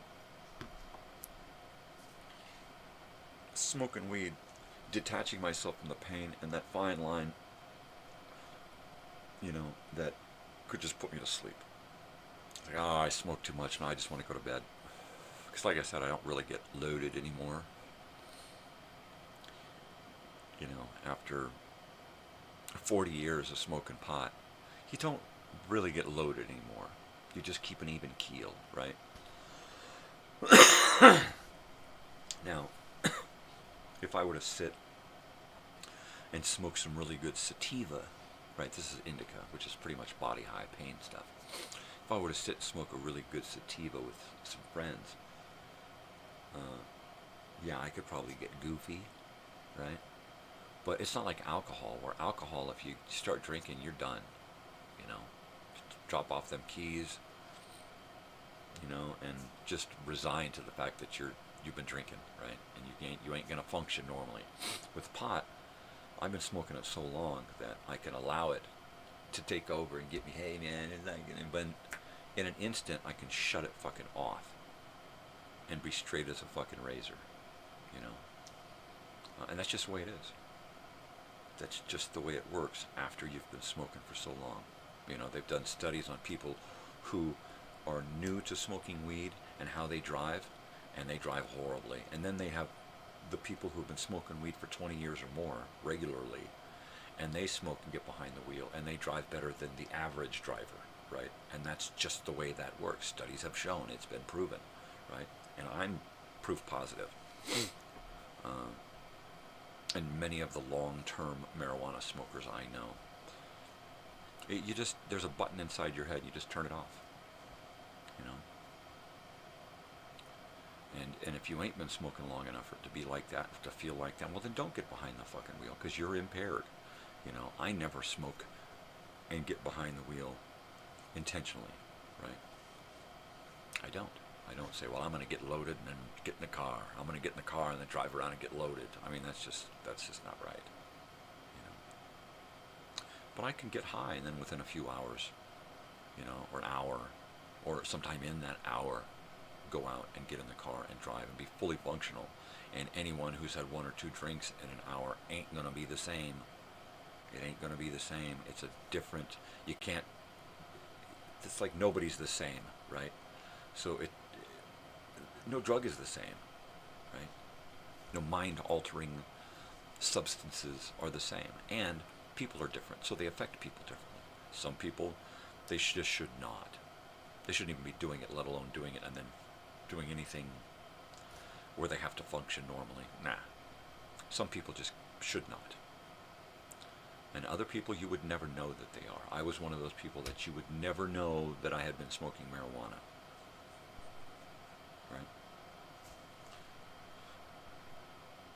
Because I don't do it to get loaded. I don't do it to go funny ha-ha. I did when I was a kid. You know, it's been 20 years since I've intentionally smoked marijuana to get goofy, right? Of course, that doesn't mean that it hasn't happened in the last 20 years. In the last few years, I've gotten goofy smoking weed. But that's because I allowed it, you know? And if I get, you know, a phone call, honey, could you come get me? The car's fucking up. Buzz is gone, and I'm fully functional, you know? You can't compartmentalize alcohol. You just can't. It takes everything and turns everything into mush, you know? And even people who have been drinking for a long time want to claim, I can get behind the wheel, I got no trouble, here are my fucking keys. They're really delusional, highly delusional, you know? I had to smoke marijuana just to get through 2.5 years of college. And what did that get me? It got me straight A's. The dean's list, the president's list 4 years in a row, right? Because I was using it for pain. I wasn't using it for the brain. Well, I was, you know, to quell my depression and anxiety and stresses and stuff about being around a bunch of people. Without marijuana, I could never have dealt with the past 10 years of pain. I could never have gone to college and gotten straight A's, right? I could never have had a family and been able to function in that family without turning it into a nightmare, right? Because of my depression and anger issues, right? And between marijuana and YouTube, I'm a changed fucking guy. Sure, I still go out and, like last night, want to eat somebody's face right off of their skull, you know? But that's my issue, you know? I try not to make it somebody else's issue, that they bug me. They're not, more than likely, they're not intentionally setting out in their day to fuck with me. So therefore, I should not take it personally and then act upon it personally and blow up at them for no reason. Oh, like, my God, what the fuck is, I was just saying hi, you know, and I don't want to be that guy. So I just try to shut up, deal with it. My issues are not their issues, so I try not to make them their issues. Every day I'm out in the world and somebody's making their world my issue, and it's like, you know what?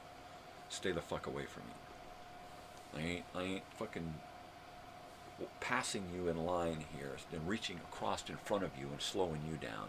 I'm not going to make you stop so that I can do what I need to do and then just say, sorry. No. So I try not to fuck with people who don't deserve it. Of course, if you deserve it, you're going to get fucked with. Cut me off in the store with your fucking cart. Or just walk by me on your phone and then just step right in front of me. And then just ignore me. Oh, that's even better. And then just ignore me. Or just give me that look like, what, motherfucker? What are you going to fucking do about it? I'm going to follow you around the fucking store and I'm going to tell everyone, hey, this guy's a fucking asshole. That's what I'm going to do. This guy's got no respect for others. He's a jerk and he's discourteous. And that's what I'm going to do. I don't know about you, but that's what I do. I let the rest of the world know that this person is now being shamed for his actions, his or her actions. Shaming. Bring it back. I got no trouble shaming people who deserve it, you know. And what's wrong with shaming, anyway? You know, it used to be shame on you. Don't do that. Oh, look, no, you can't do that. Now go stand in the corner. Shame. You know, and it grew, you know, to where people were abusing it. But at the same time, we should never have abolished shaming. How dare you shame me? Well, because you're a fucking idiot, and you deserve to be shamed into a different fucking way of thinking. But no.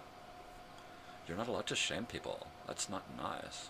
You hurt their feelings. You're going to drive them to suicide. Yeah, I'm, me, right, fuck you. Blame me for their fucking shortcomings. You know, their mental instabilities is my fucking issue. You know, I got to walk on eggshells because they got their head up their ass or their mommy fucking coddled them or took them off the tit too early. I don't fucking know. Ain't my issue, man. Don't make it my fucking issue. You make it my issue and I'll give you some fucking issue. Right? I better heat up this coffee. I've been talking too much and it's cooled off.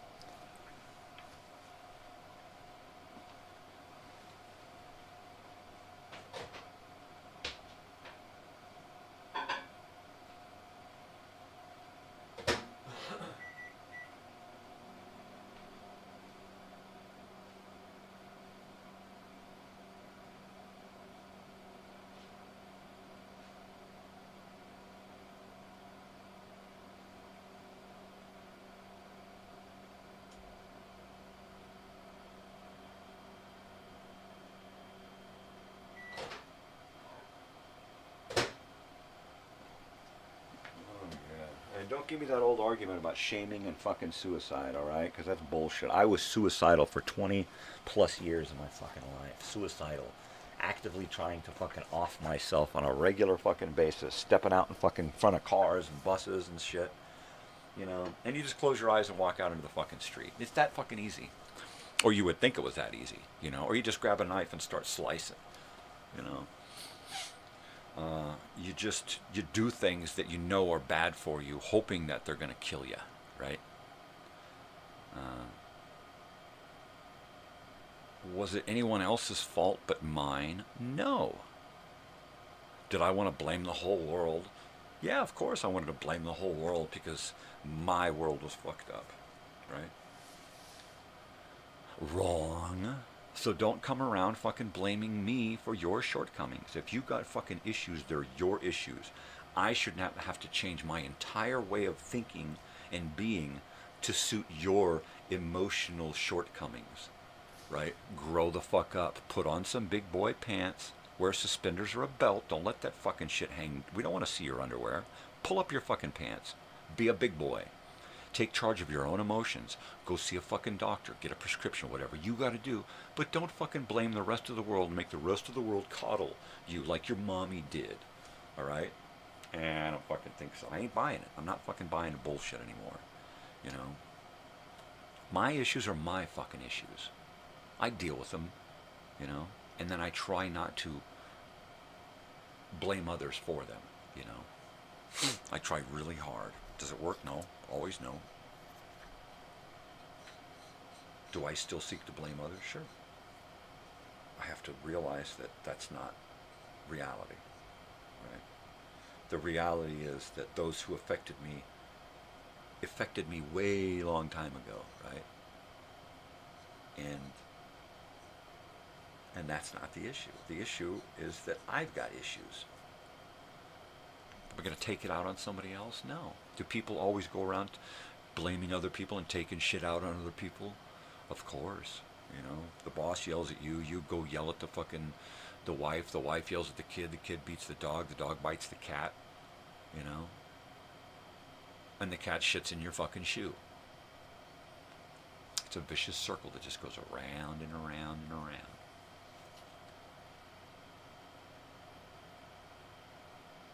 Stop the blame and start the shame. You know? If somebody fucks up, just say, hey. If they refuse to accept the fact that they fucked up and they just want to, fuck you, well then shame the motherfucker. Follow them around and go, hey, idiot, dumbass. You know, how you doing, pal? And slap a note on them. I'm a moron. I like to fuck with people. I like to blame other people for my issues. Yeah. No, I got no problem with shaming.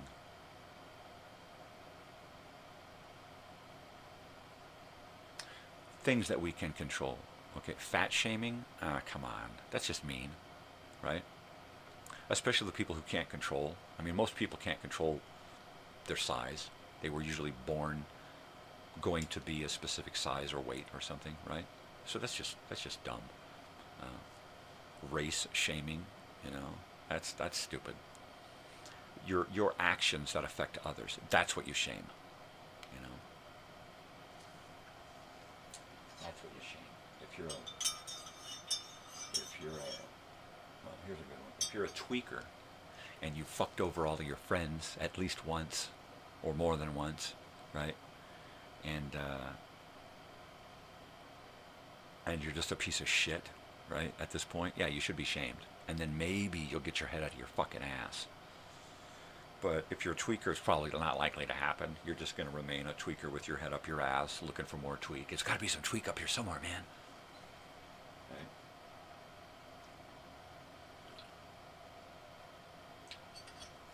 Now remember, no matter how much you love the tweaker, no matter how much you want to change and help and rescue the tweaker, that tweaker don't give a shit about nothing but tweak. And you're just rescuing them from a bad situation so they could switch situations, but keep doing the tweak, right? That's it. And they'll lie to you, say they're your best pal, you know, say that they appreciate everything. Well, that's just bullshit. They're just thinking about their next fucking Jones, their next fucking high, their next gack, or whatever. No, I don't.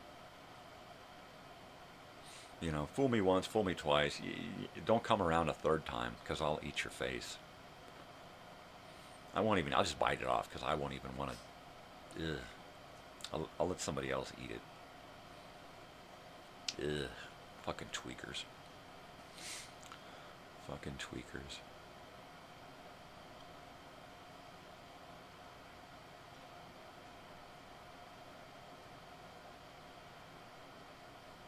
Yeah, that really saddens me. Really, really saddens me.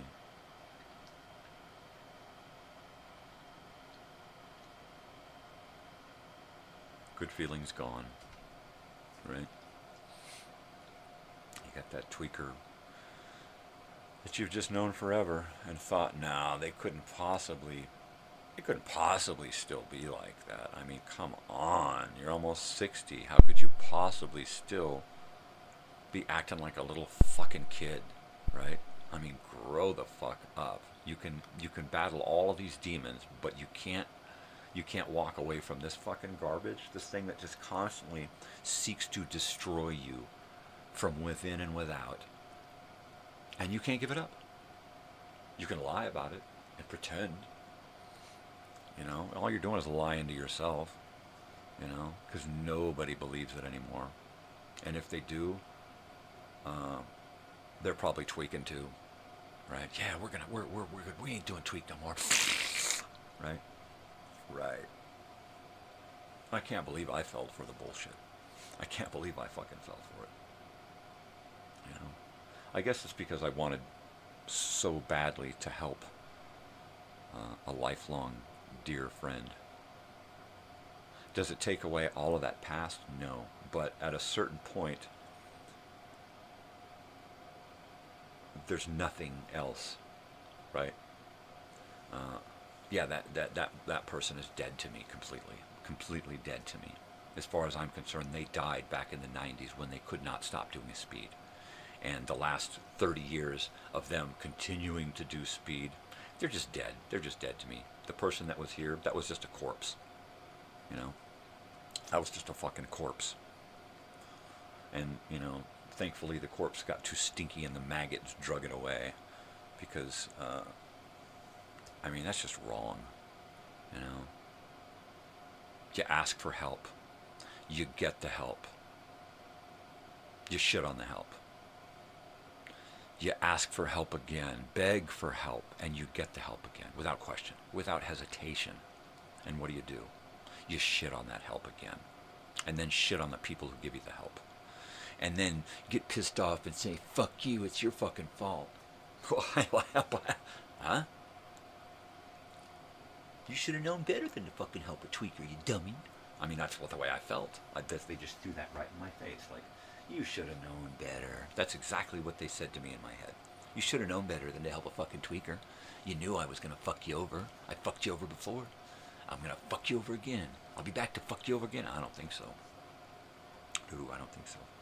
Fucking tweaker better not ever show his fucking tweaky ass fucking rotten teeth around here again. Motherfucker, please. No. No.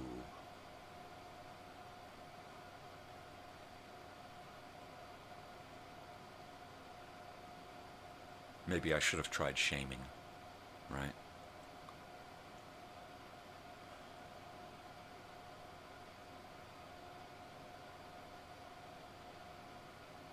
Was it worth it? No. In the end, it wasn't worth anything because the tweaker's still a fucking tweaker and will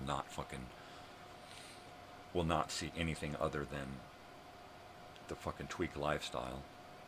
Of course, I'm gonna put on a big front so that everybody thinks otherwise, but it's all bullshit. It's all fucking bullshit. Just fucking bullshit. Was it a waste of time for me? I mean, I for the longest time afterwards, I felt like I did good. It made me feel good to know that I did good and I tried, right? Do I still feel like that? No, I feel like I wish I had never even taken a second chance to help that person. I wish I had just decided right at you know what? No, he blew it the first time. He ain't getting any help from me anymore. No. That's what my wife wanted. She's like, no. He had his chance. He had his chance. We helped him the first time. Spent thousands of dollars the first time to help him. Come on, he's an old friend. We got it. So of course I'm allowed to do, you know, the human thing and help a friend, you know. And of course, then of course cost twice what it cost the last time. Well, no more than that, because the asshole was here for almost a year.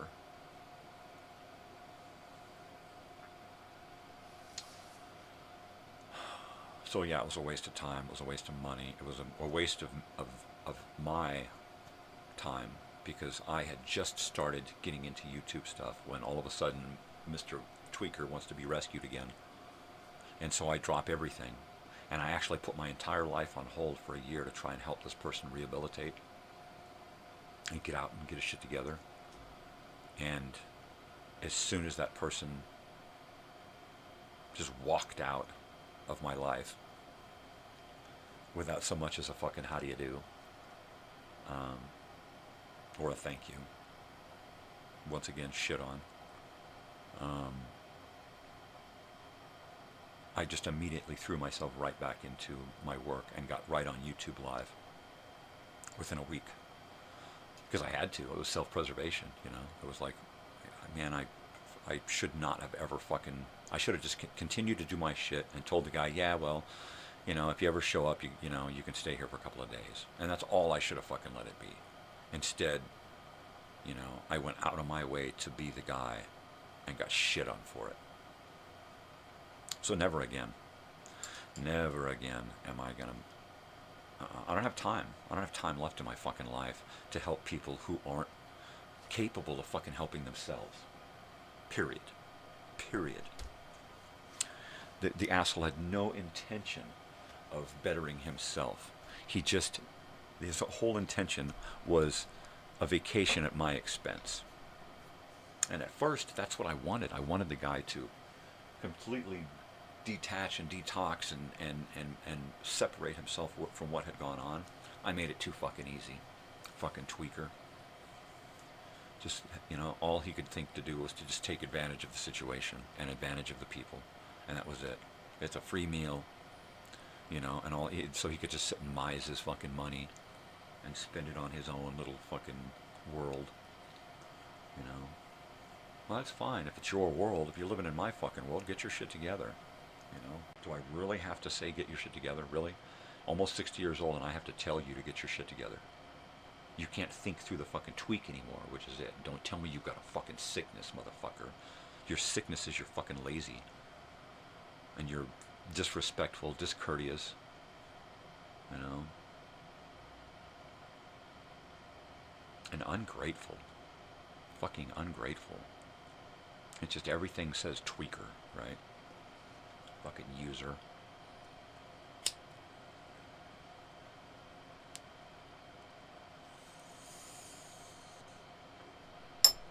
Now, that being said, if that tweaker shows up at the reunion, I got no problem with that. That's neutral territory. He wants a ticket, he wants to show up, wants to bring his family, wants to do this or that, that's fine. I got no problem with that, right? Neutral territory. Stay the fuck away from me, but see your friends, see your family, hang out, do your thing, right? Just don't expect me to fucking want to look at you or talk to you, right? And expect that if you do try to have any back and forth with me, that I'll just ask you to step the fuck outside. And then I'll either close the gate on you, or I'll follow you. You don't want me to follow you. You want me to close the gate and tell you to go away. Because as long as you stay the fuck away from me, I got no problem with you showing up and doing the reunion thing, right? Anybody. If you don't like me, that's fine. I'll stay the fuck away from you. I don't like you, you stay the fuck away from me. No old grudges, no beefs and stuff, that's fine. Doesn't mean we have to shake hands and hug. We can be in the same fucking photo, right? That's not an issue. But don't try to fucking talk to me. Don't come up to me and go, hi man, how's it going? And pretend like everything's okay, because it ain't. And it never will be ever again, right? It's like with family, you know. It's never going to be the way you think it is, right? So stop deluding yourself. You know, if you want to get to know me, well then try to get to know me. Don't just pretend that you think you know me because you knew this this kid way back when, right? Because that ain't me. And all these images you have of me is not me. That's what you think I am. If you want to get to know me, that's fine. But don't come up and pretend that everything's okay and pretend that you know me. Because you don't. You know, we don't know nobody knows us. We don't know anybody. You know, it's the tweaker that I had in my home for a year. Now, I know him and he knows me. Because we took the time to get to know each other. Now, and unfortunately, it was destroyed by the tweaker's fucking inability to exist on this planet without thinking of tweak every fucking second of the goddamn day. Right? Not my fault. Don't make it my issue. Unfortunately, it became my issue and my expense. And that's not even the issue. It was never about money. I would have spent twice as much helping a friend, right? I'd have gone into hock. I'd have gone into debt. Done everything short of give up my home, right? To help a friend. So that's not the issue. Money's not the issue. I don't want to get paid back. I'd like to get paid back in respect, but not money. I never did it for the fucking money. I didn't do it. I wasn't keeping fucking tally, right? I didn't do it so that I could give you a bill at the end and say, all right, this is how much you owe me for saving your life twice. No, I don't do that. I ain't like that. And as many times as I told that fucker, all I want, you know what, you want to pay me back? Get your shit together. That's all you got to do. It breaks my fucking heart to think that I'll never see that person again the same way. You know? It breaks my heart to think that if I do see the person and that person tries to talk to me, yeah, it breaks my heart that I feel like I will probably want to eat that person's face off. Steal your face. Stay away from me or I'll steal your fucking face. Steal your face right off your head. Because I'm sick of looking at it, and I'm sick of it looking back at me with those lying, mocking eyes.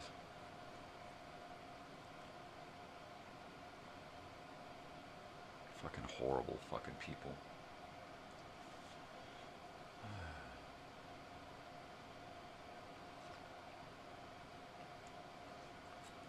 If I live long enough to get to this reunion next year,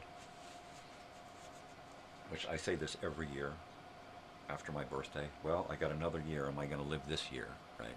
I say that before I go to bed every night. Am I going to wake up in the morning? Yeah.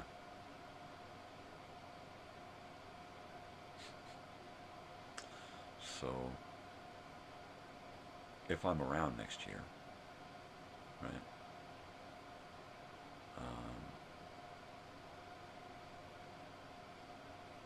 I'm not doing this party so much for me. I mean, I'm doing it because I want to see a few people. I know that I'm never going to get those people all together in one place to see me, right? So therefore, I'm doing this because I know if these people will show up, then these people will show up. Well, if these people show up, then these people will show up, right? And it'll snowball into a big thing. And then I'll actually get to say hi to a couple of people, right? Basically, that's it.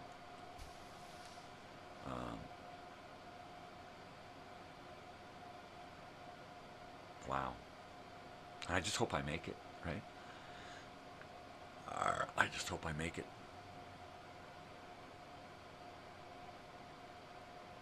I got to deal with shirts. I got to start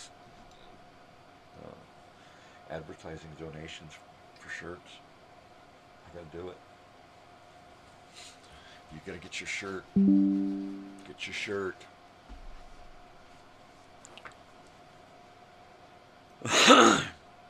I'm constantly seeing messages from people and seeing names pop up in the event list.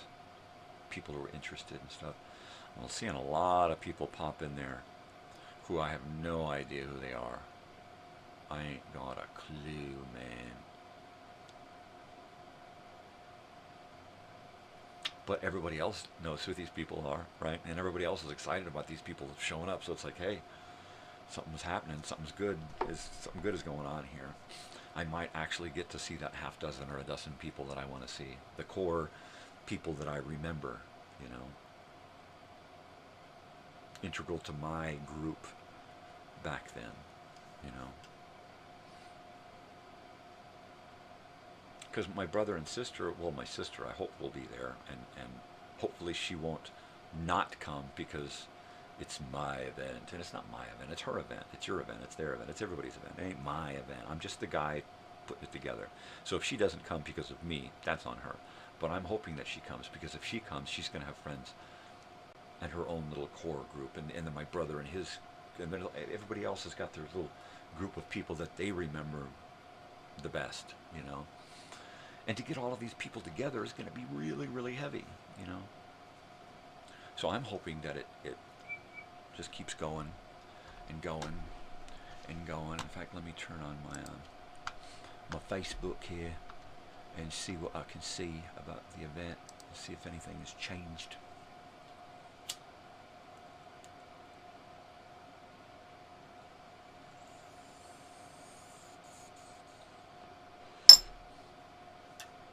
Yeah.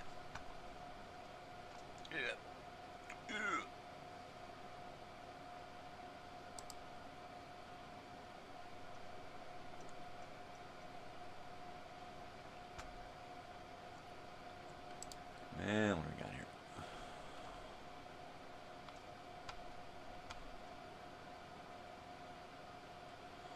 Okay. R. Uh-huh.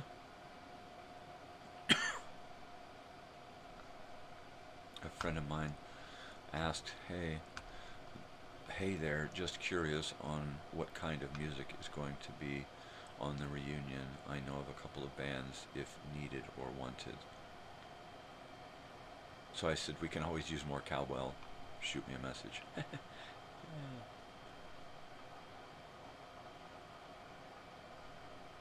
The budget's pretty small already, because we got nothing.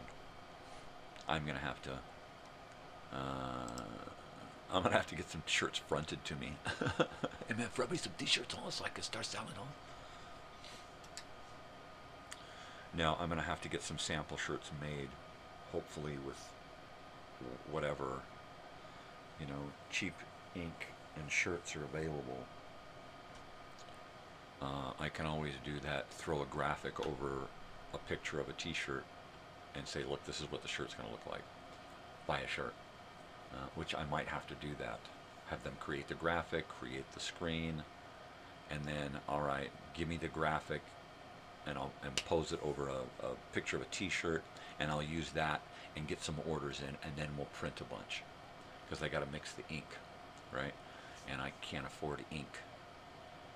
Even for samples, so I'm going to have to come up with a way to do some kind of images to get the shirts out there so people can start throwing in some frickin' donations. So I got to raise a bunch of money to get some shirts printed, to raise a bunch more money to get a bunch more shirts printed, and back and forth and back and forth. So I'm going to try to have the dollar amount for the shirts pretty big donation, and then be able to pay off the shirts and buy some more shirts, right? And still put a chunk of money aside for the event. I should be, per shirt, I should be putting by at least $50. I should be setting aside at least $50 per shirt sale or donation to get this thing on the road, right? I'm going to have to sell, well, not sell, I'm going to have to get donations for, at $50 a shirt set aside, which means $75 to $100 a shirt for the cost of the shirt and the shipping, right? And extra budget money for more shirts, right? So at $50 per donation, that's $100, so that's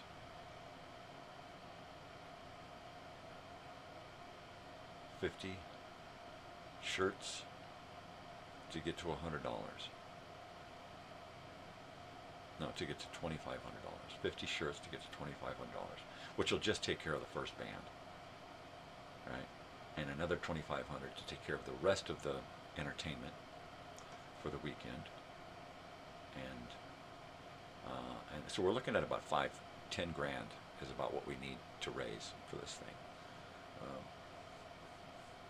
That being a year away, I mean, it should be possible. If I don't waste any more time, it should be possible to sell 20 shirts, or not sell, but to give out for donation 20 shirts a month, right? At the least, and we can make our budget, right?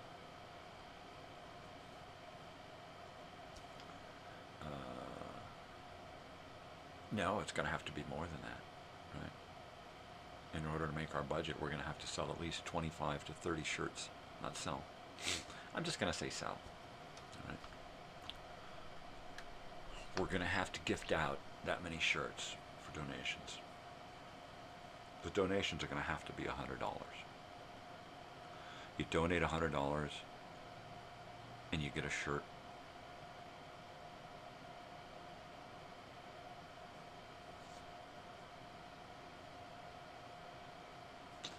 And some kind of discount ticket, right? If you donate $100 before the event, you get a shirt of your choice, and you get a discounted ticket, right? So if the ticket per day is going to be $100, then your ticket now is $50 for the day, right? Because you've already donated money. So now your ticket donation price is now going to be half that. Okay, here's my coupon. You're on the coupon list over here, right? I gotcha. So logistically, this is gonna be really fun, right? To come up with all of the things to make this work. I gotta heat this up again, right? Mm-hmm. Yep.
Yeah.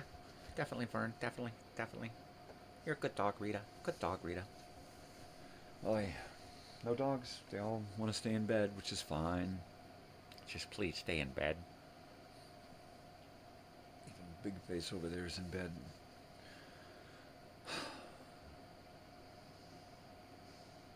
So I got a few shows to put together for next week. I think I'm going to open up my 8 o'clock spot during the week for more live stuff. So there's that. I'm going to probably leave that spot open so that I can just pop in live, play some Minecraft, fiddle around, watch some videos, just get on and shoot the shit, right? So, yeah. Like I said, I want to get into more original content programming. Oh my My coffee. I left my coffee in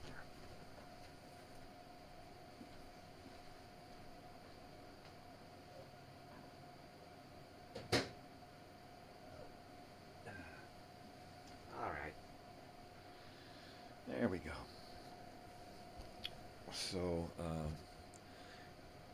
I think one of the things I'm going to do is during the day, I'm going to go live for an hour or two and do stuff here in my room, right? And I'll take this cam and I'll set this one up, pull back the zoom a little bit, and then I can aim it down at a table. I can park a table here and work at a table in this area here with the camera pointing down over my shoulder looking at what I'm doing.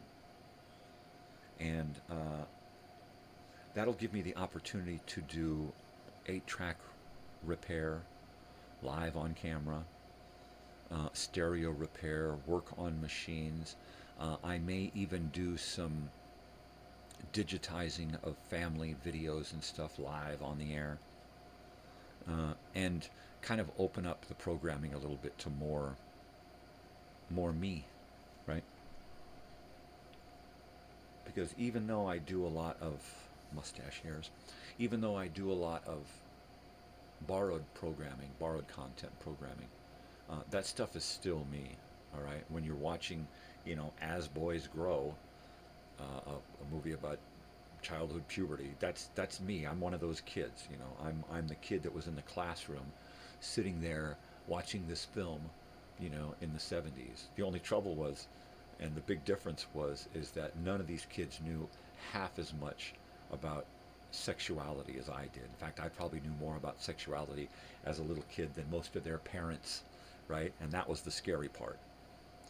Because of my upbringing and the things that I went through, I saw way too much shit, right?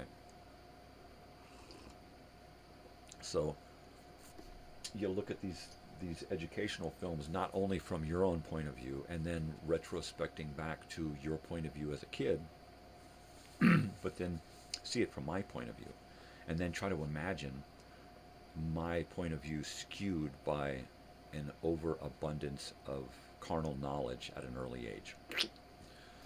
And that's scary. That's a scary thing.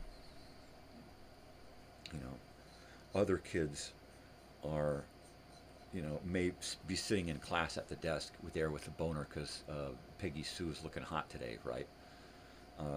But I'm the one guy in the class there who's imagining Peggy Sue with her, ankles up around the back of her head and me doing ungodly stuff to her with my little 9-year-old dangling participle, right? So, it's a scary thing. Yeah, where was I? Oh, man.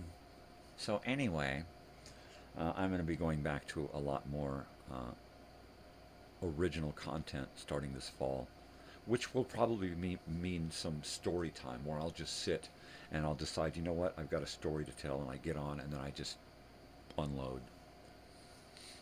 And then maybe use pictures and videos and encyclopedias and stuff to kind of back up what it is I'm talking about. And then once I can get the over-the-shoulder cam happening, so I can then bring to you what it is I'm actually doing, right? I can sit down below this camera here and just have that camera looking right down in my lap into the book that I'm looking at, and then just bring you guys right along with me.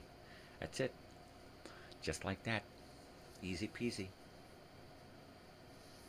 Because I can just grab this tripod, swing this camera around, point it down, and it's ready to go. Ready to go.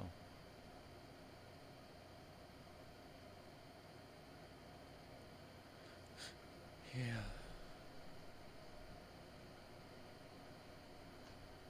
Yeah. I'm really, truly.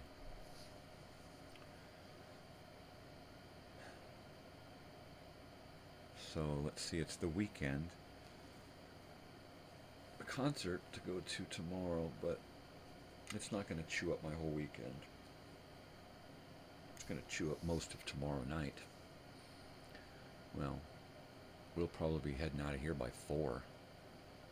Concert probably won't get started until open the gates at 7, start at 8. Probably get over by 10 or 11. In and out, and then get home by 1. Right? Cool. I can dig it.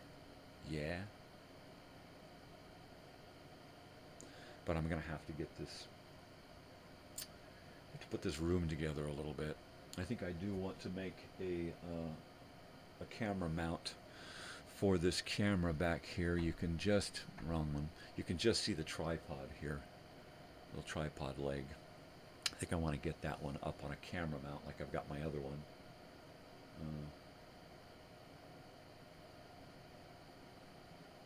I need another tripod head, the one with the adjustment on it that does all the weird, cool turny stuff. I need to get another one of those. I like those little tiny plastic tripods that just break off and they're just a piece of shit, and then I just take the heads and stick it on something and then turn anything into a tripod mount. So I need to dig up another one of those. I probably got one around here somewhere. Anytime I see a broken tripod, I just grab it. So I'll have to dig another one of those up. Oh, I heard feet. Let me go see if that's a dog wanting to come out.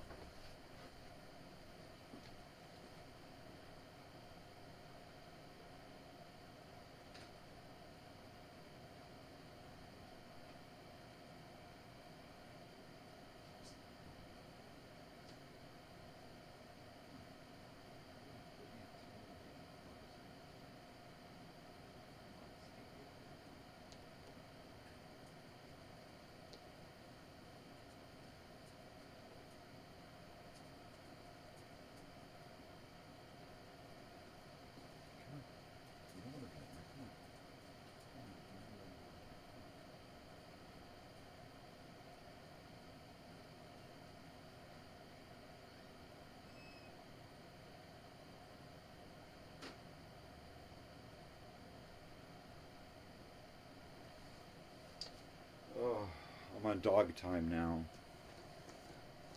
That means I'm just the keeper of the doors. They might give me a few minutes to sit and, hey, look at that. Sit and drink coffee.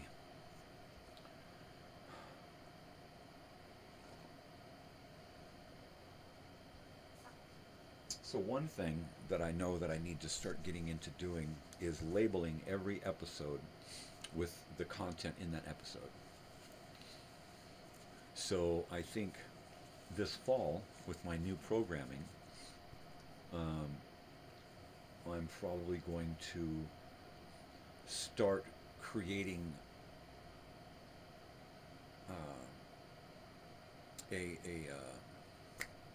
what do you call a synopsis of every show that I can then tack onto the content that I imagine is going to be in that show. And then if it changes drastically, then I can go back and alter it. But I think that would probably bring more people in to watch the different shows because the content. So if I'm going to do a live show and sit here and dick with 8-track tapes, then I will do that. The Nighttime Nonsense and Nostalgia show, if I've got a set list created ahead of time, I need to add that set list to the synopsis of the series and the episode information, and then tack that on to the description, right? I think that would help. I think I'm going to take the first 2 seasons of mornings and make them private to subscribers only, right? So they'll be there. I'll have those videos, but you have to be a subscriber to watch them. So there's that.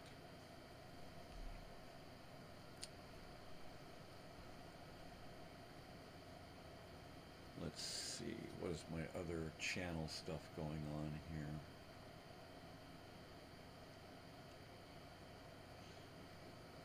The Nighttime Nonsense and Nostalgia show is becoming, what do you call it, run-of-the-mill. I mean, it's becoming easily produced. It doesn't take long to put a show together, to have a show, and to be done with the show. It takes me 20 to 30 minutes to put together the set list for the show. And that's pretty much it. And then I do the show for an hour-ish. And that's pretty much it. I move on. I'm done with the thinking about that show. I don't have to think about the show hours or days ahead of time. I don't have to put a whole lot of work into it.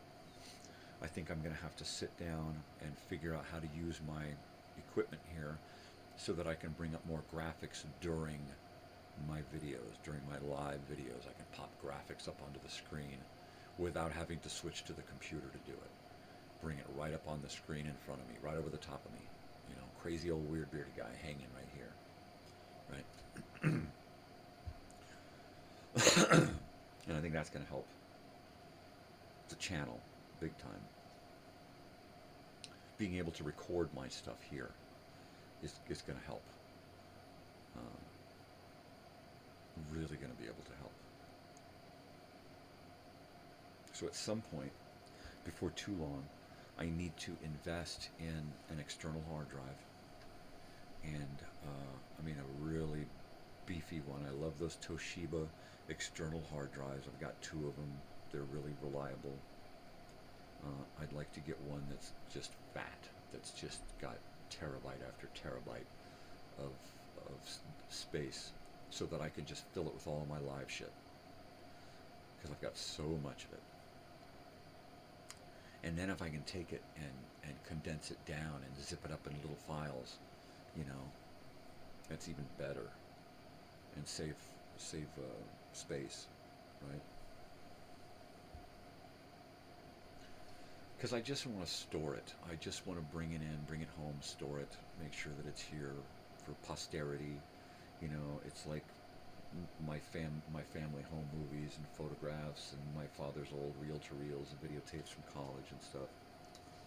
It's like that, and I want that to be around for my daughter and her family.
Okay. I'm off until the next dog wakes up and wants to move. Man, the pain. It just won't stop. It just won't frickin' stop. Boy, the end is going to be horrible. That's just going to be horrible.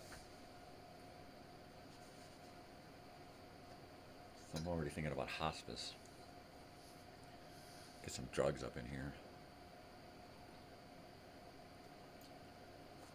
See, that's the thing. I want to stay as coherent as possible for as long as possible. And you can't do that and be on all that pain medication. So you just have to suffer. Which is where weed comes in. It doesn't so much kill pain as it just helps kind of detach myself from pain, right? So that I can still function and be coherent and absorb memories and enjoy stuff, you know. And be happy. And be happy. What are you going to do, eh? Stop looking at me belly, yeah? All right, let me try to do this again before another dog scratches.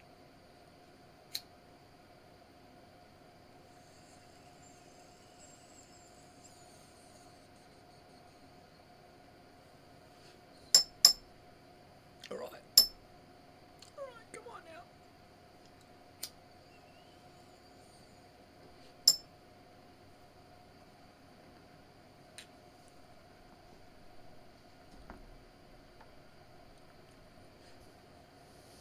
I guess ultimately this channel is leading there, but it's also, hopefully it's going to be leading to more and more live, so that I get to a point to where pretty much most of my day, every day, is live on YouTube.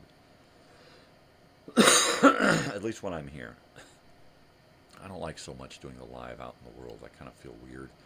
You know, hey, look at this, see what's going on. Oh my gosh, what's this? That's weird. I still haven't gotten used to that. I'm okay shooting some video and every once in a while talking to the... that even feels weird, talking to the camera. Let's see.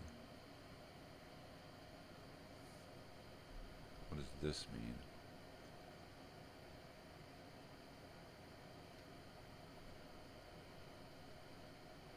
Who is this?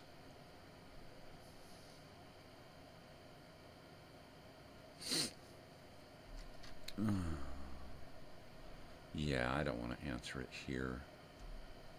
I'm going to go get rid of you and bring you back. Hello. Hello. Hello. Hello.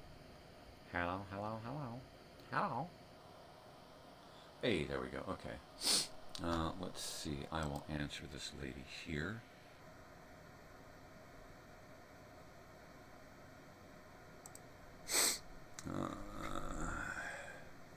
And I do not know who this is.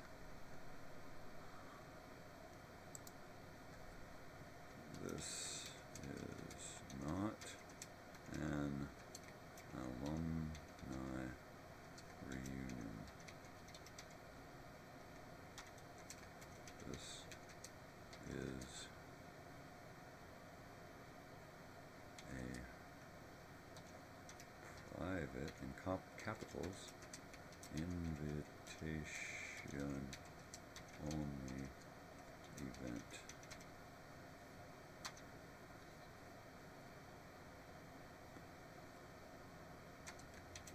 Be sure to get invited. And then let me follow that up with an emoji of a lovey face. There we go.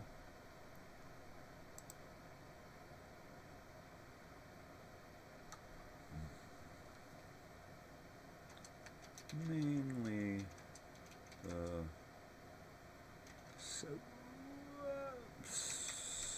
70s and 80s. So, all right.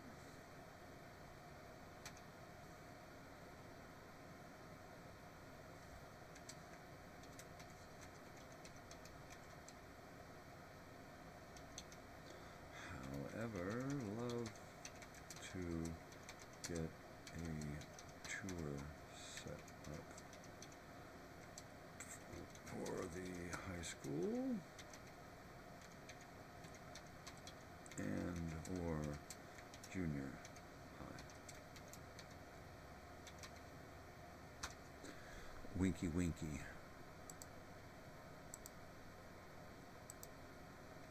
Yeah. And a little winky face. Can I have a little winky face, please? Can you take on a little winky face?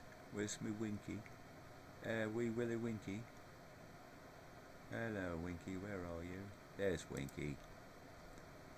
There we go.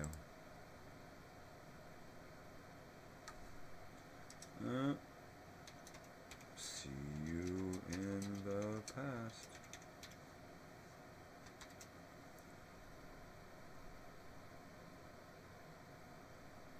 think.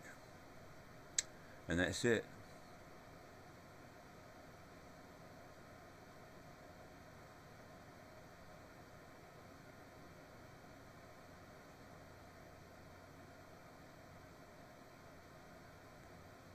Yeah.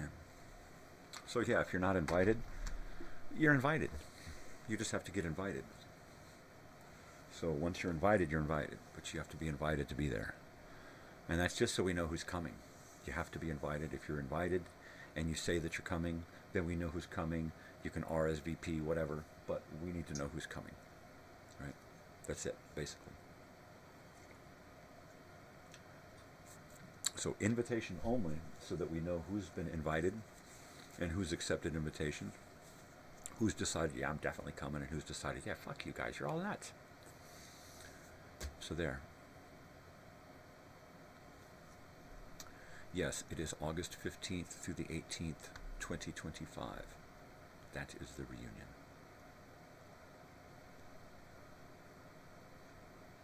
So, yeah. Anybody who's making a comment is invited. Anybody who puts a thumbs up is invited. Anybody who reads it is invited. You just have to be invited. How do I get invited? Say, invite me. That's it. Right? It's that easy. It's that fucking easy. What's going on here? The sun is up, which means it's going to start getting hot. It's cool in here because I've had the air conditioner on since 4 in the morning because it was stuffy as hell in here. So, I gotta take it easy this fucking weekend here because it's not, you know, that I'm going to a concert. It's not like I'm gonna go and the standing and the line and the driving and the chairs and the discomfort and the pain. Oh, yeah. Is it worth it? Oh, hell yeah. I wish I could do both. I wish I could go see ELO and go see my friend David perform Saturday night. I wish there was a way to do that, right? We get down there too late and we're going to be so deep in the parking lot it'll take us an hour and a half to get out. So we need to get in the parking lot and get right up front by the drive so we can just back out and, you know, I might even back in so I can just pull straight out. You never know, right? Jeez. Yeah, the whole event thing.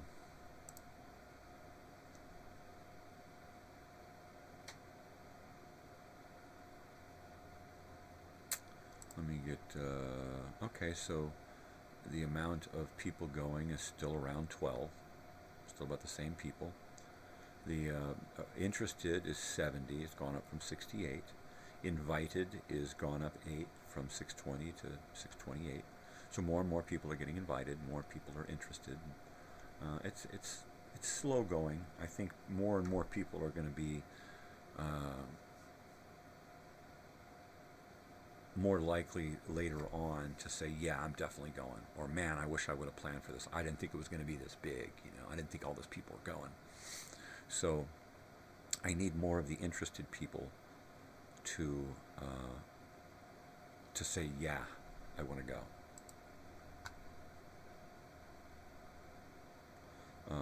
So there are specific people who are interested, and I need them to just come out and say, yeah, I'm going. Fuck it, I'm going.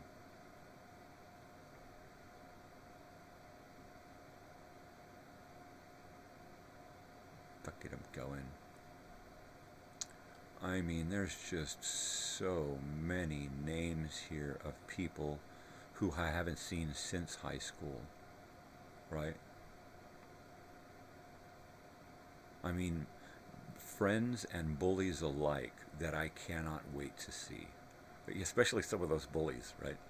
Because it's not like I'm going to go, hey, dude, you were a bully. You know, it's like, dude, what a fucking awesome experience high school was, and what an awesome part of that experience you were, right?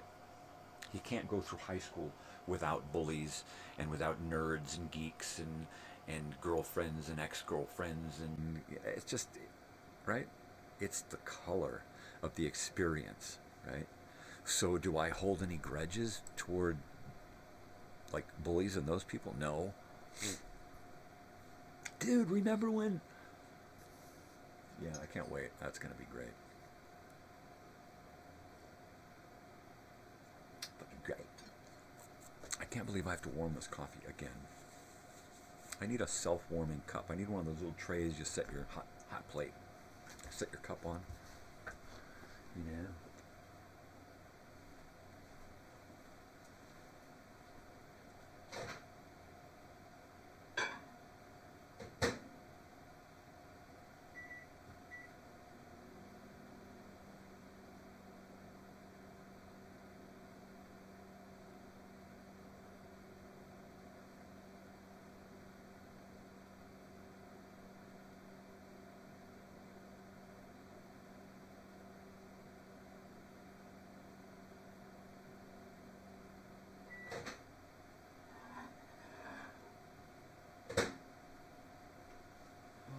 I wish I could remember what movie that was, but I saw this guy in the movie, like a detective or somebody like that, right? He's like wakes up and he like lives in his office or whatever, and he goes over and he the usual stuff where they grab the toothpaste and they stick it in their mouth and they start brushing their teeth with their finger and stuff, and then he goes over and he rinses out a coffee cup, puts some water, tap water in it, sets it down. He takes this cable, this plug, right, this set of wires attached to a little coil looking thing, and he drops it down into the cup and plugs it in, and a couple minutes later he comes back and it's hot, and he pulls the coil out, unplugs it, and mixes up some instant coffee, right? And that's how he heated his coffee water, was with this little coil plugged in, this little electric thing. And I thought, well, that's weird. I wonder how many times this guy gets burnt or electrocuted. That's what came into my mind, right? Like, that sounds unsafe.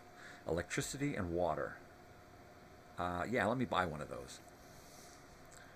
So if I'm going to get something to warm my coffee, I just want to set my cup on something, right, that just kind of keeps a little bit of radiant heat underneath it, right, to keep it from cooling off. Not necessarily heat it up, but to keep it from cooling down. That's it. That's all. It's hot now. But that's all. No more. If I can continue making posts and get those shirts up and running, I think the shirts are going to really let people know how serious this is, right?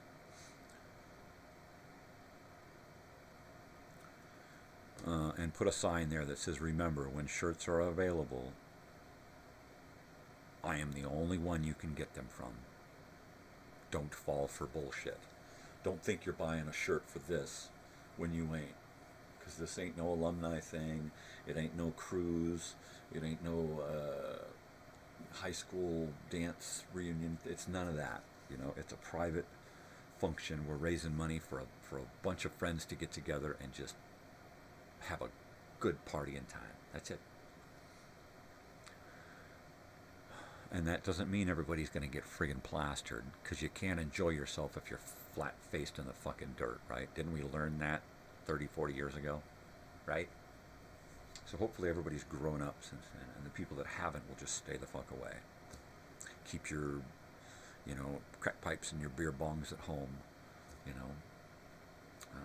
if you want to show up to enjoy yourself, but not to keep others from enjoying themselves. Because if you're going to be plastered, nobody's going to want to have to see that or deal with it, right? And if that's going to happen, boy, believe me, you're going to be live on fucking YouTube.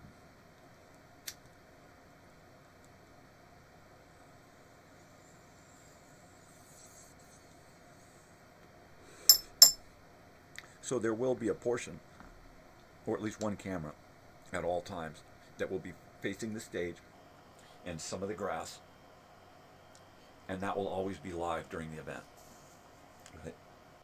So you're on the other side of town and you're watching to see, are they on yet? We gotta hurry up and get there. Are they on yet? you know, because once we go live, I'll probably do a multi-camera thing, you know, have a stage cam, have a couple of close-up cams, and try to get everything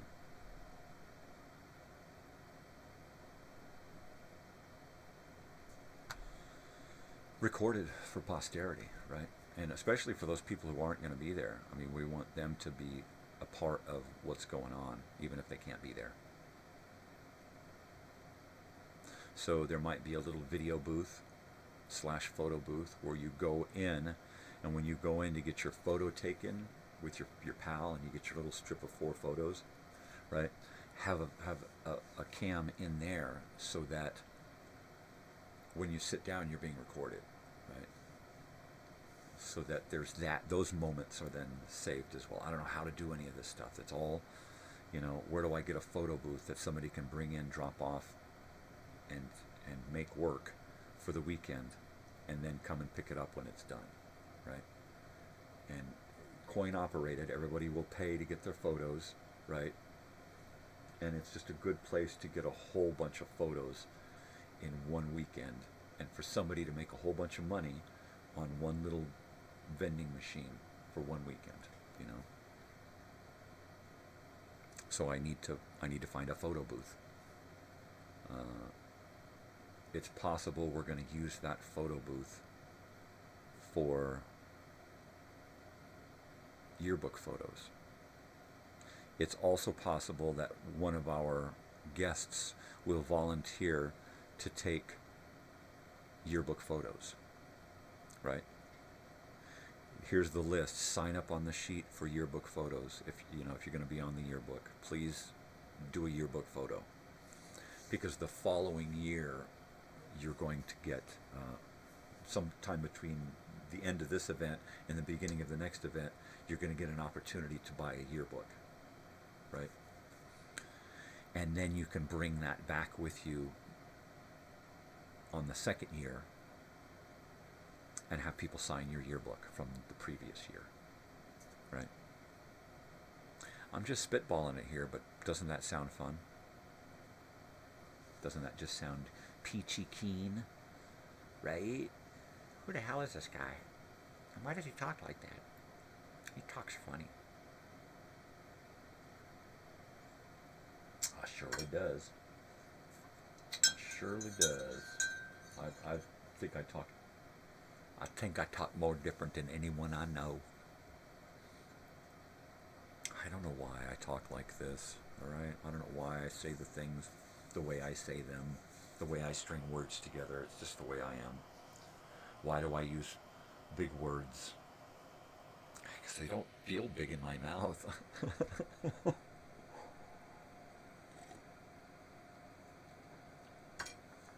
I like words. Words are fun.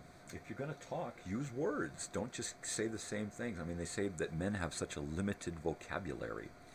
If you watch my show, any number of episodes in their entirety, I don't think I have a limited vocabulary. I think I have a very fun, expressive, and colorful vocabulary. You know, albeit weird. But that's just the way it is. So I think that my weird vocabulary comes through in a lot of the stuff that I write. A lot of the text, a lot of the graphic cards that I put up, you know. Yeah. Words are fun. I wish I had time to just sit and write, you know.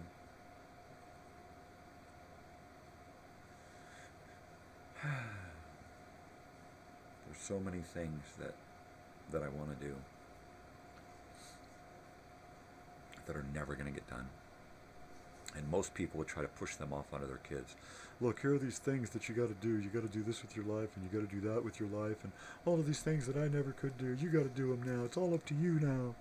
And then you got kids, you know, growing up to be things that they never wanted to be. Their parents wanted them to be this. I'm just carrying on my father's legacy. No. the things that I do here that are like my father, I do because of my father, not because I'm trying to carry on his agenda, right? I just do the things that are fun. I don't, for 1 second, try to force my future on my daughter, my unattainable future. It's like, okay, it's your future now. You got to go out and do these things, right? I tell her about the things that I wanted for my life, that it would be neat if she wanted those same things and were actually able to go and get them, right? Like having a big piece of property and be able to grow your own food, raise animals, and work from home, and volunteer places, and have jobs that take you, and you could travel and that kind of stuff. Well, that'd be neat. Wouldn't anybody want that? So, if she got some kind of life, even slightly resembling something that I was never able to attain, that would be neat. I'll never know. But she will.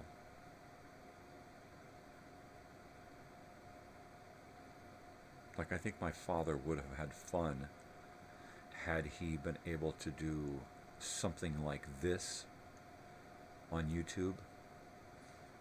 I think it would have been really good for him, as well as for a whole bunch of other people. Would have really gotten a lot out of him being on YouTube.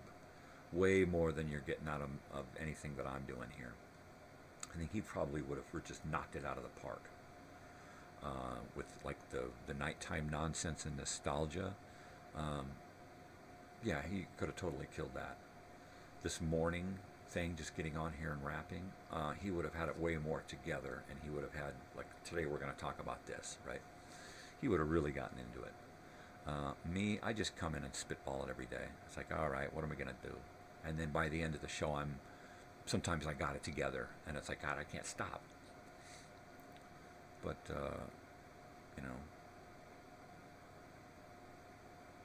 I think he would have gotten a really good kick out of all of this stuff. Flip on a camera and tell the world the fucking way it is. Yeah.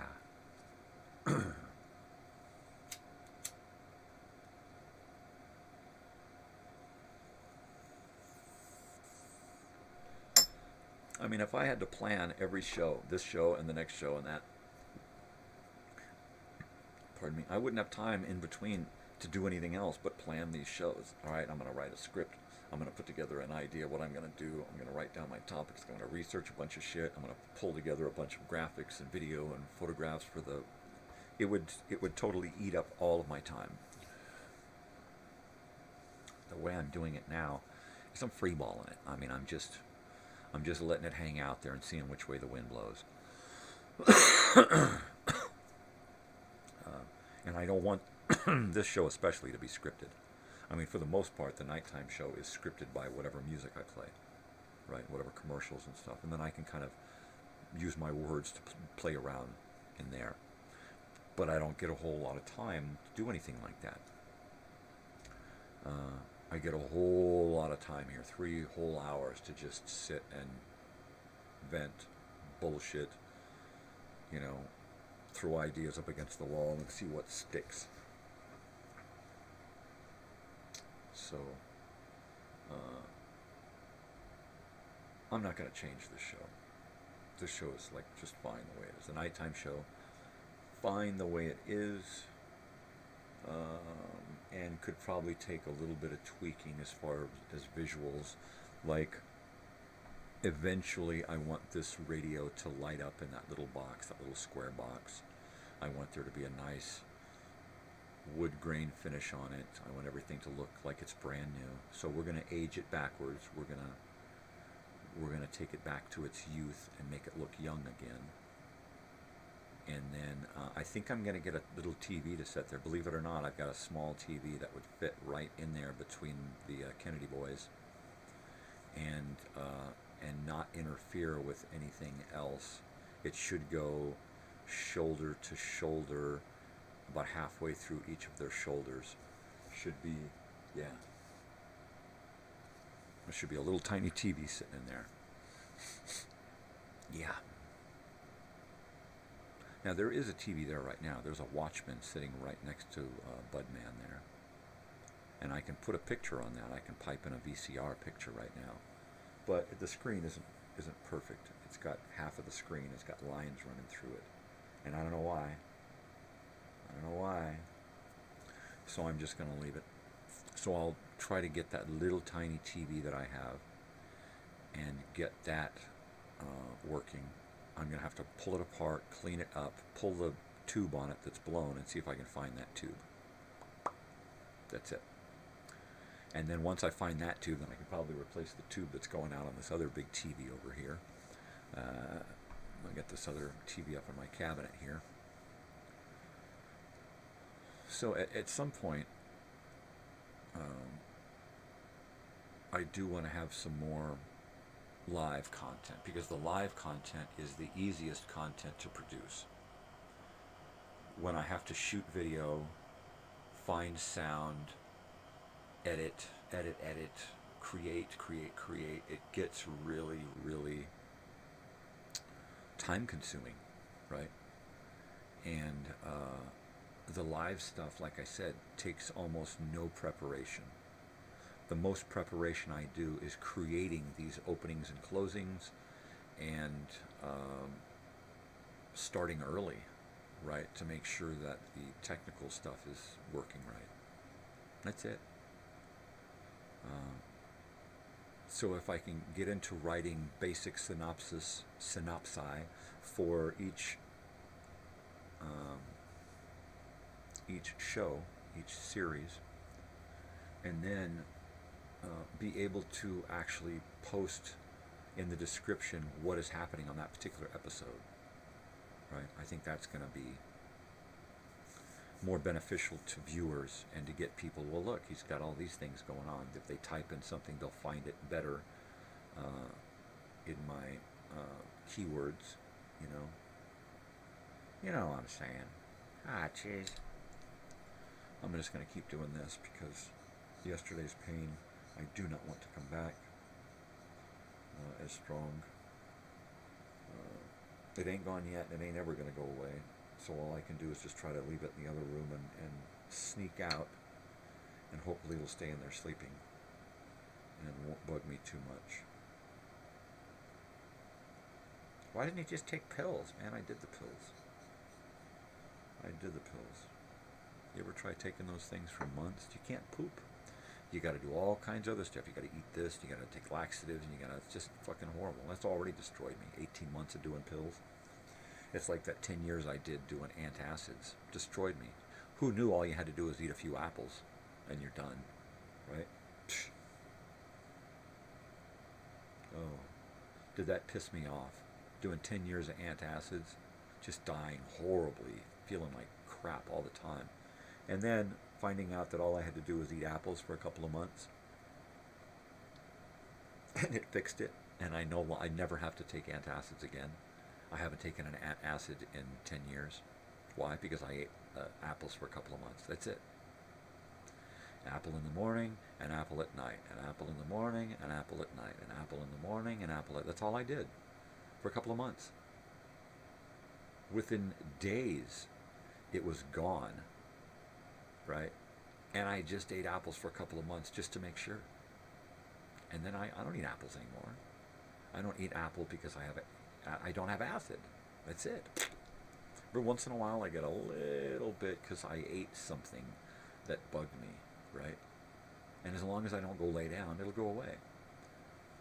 Do I need to eat an apple? No. Do I feel like I need an antacid? No.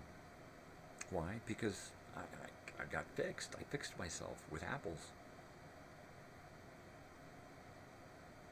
Weird? It is weird. It is weird. It's just as weird as me, but it's true. So, yeah. Oh my God.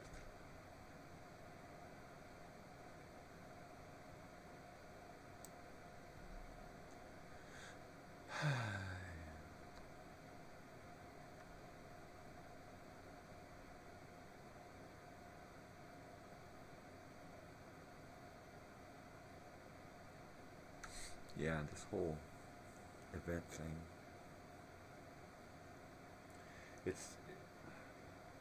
I just want it to work. right? If it's the last thing that I do, and I probably will be, is to create something that means something to more than just me, right? And hopefully something that will continue, that will take on a life of its own. It's like, okay, look, I did it this year. Here's how I did it. Here's the book of how I did it. It's your turn now. You do it. And then when you're done with it, take all of your information and my information and give it to the next person, right? Stick it in the mail and send it to them. And it's like, okay, you're in charge now, right?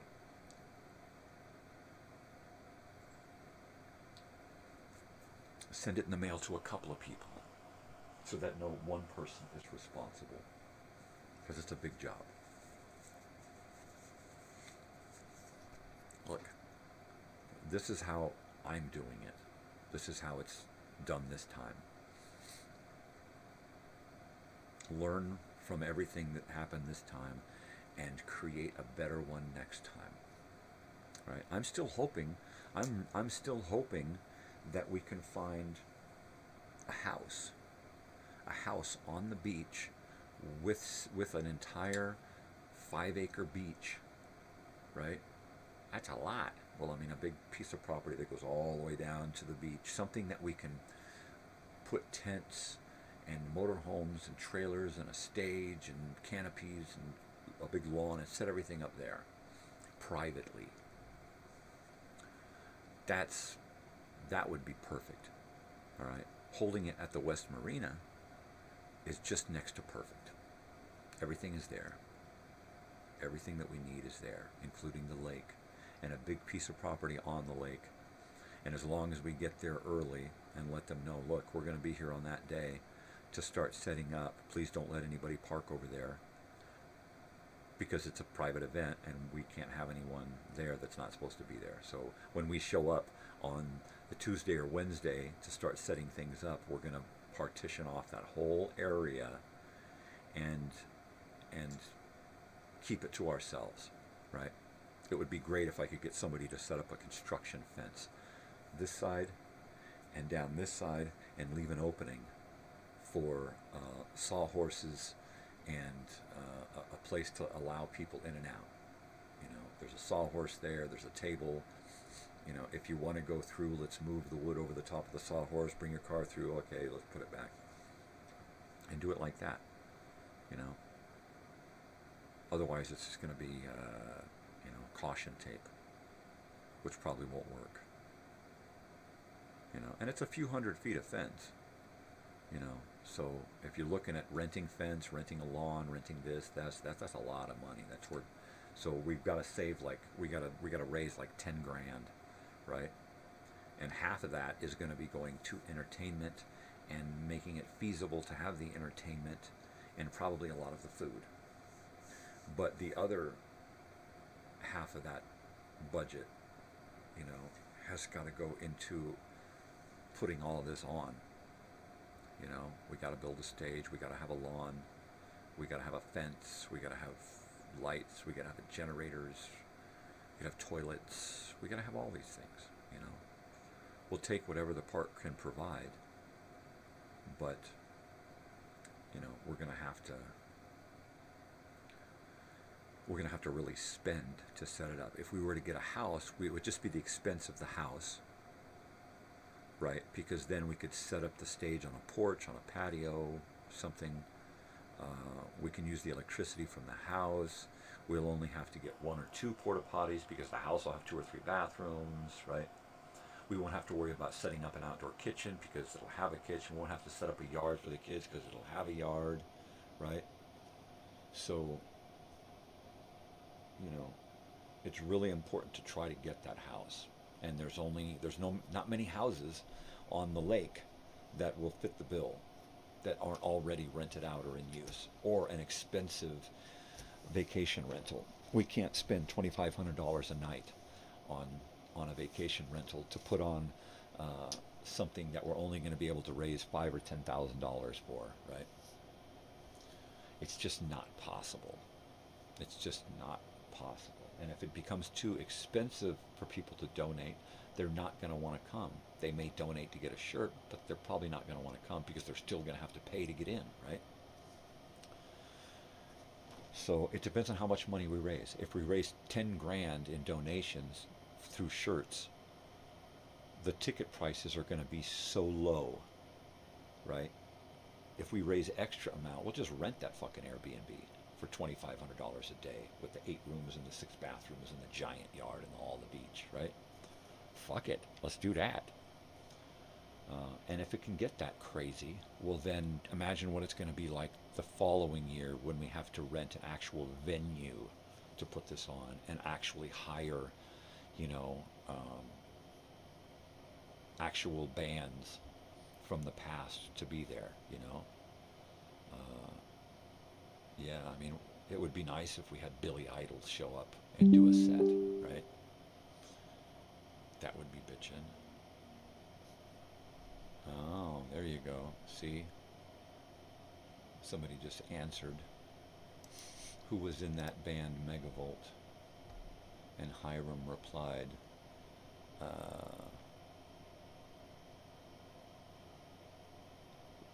Bobby Batterton, Tim Walsh, Mike, I forgot his name, and one person. That's pretty good. Yeah, that would be great.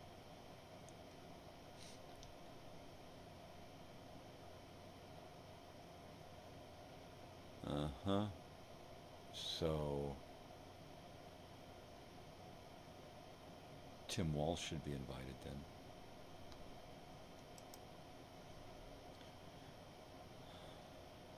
Facebook friends, invite with email. All right, well, I'm going to have to find somebody to invite.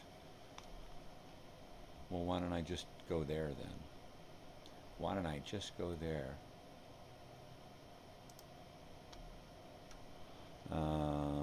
Be sure to invite Tim.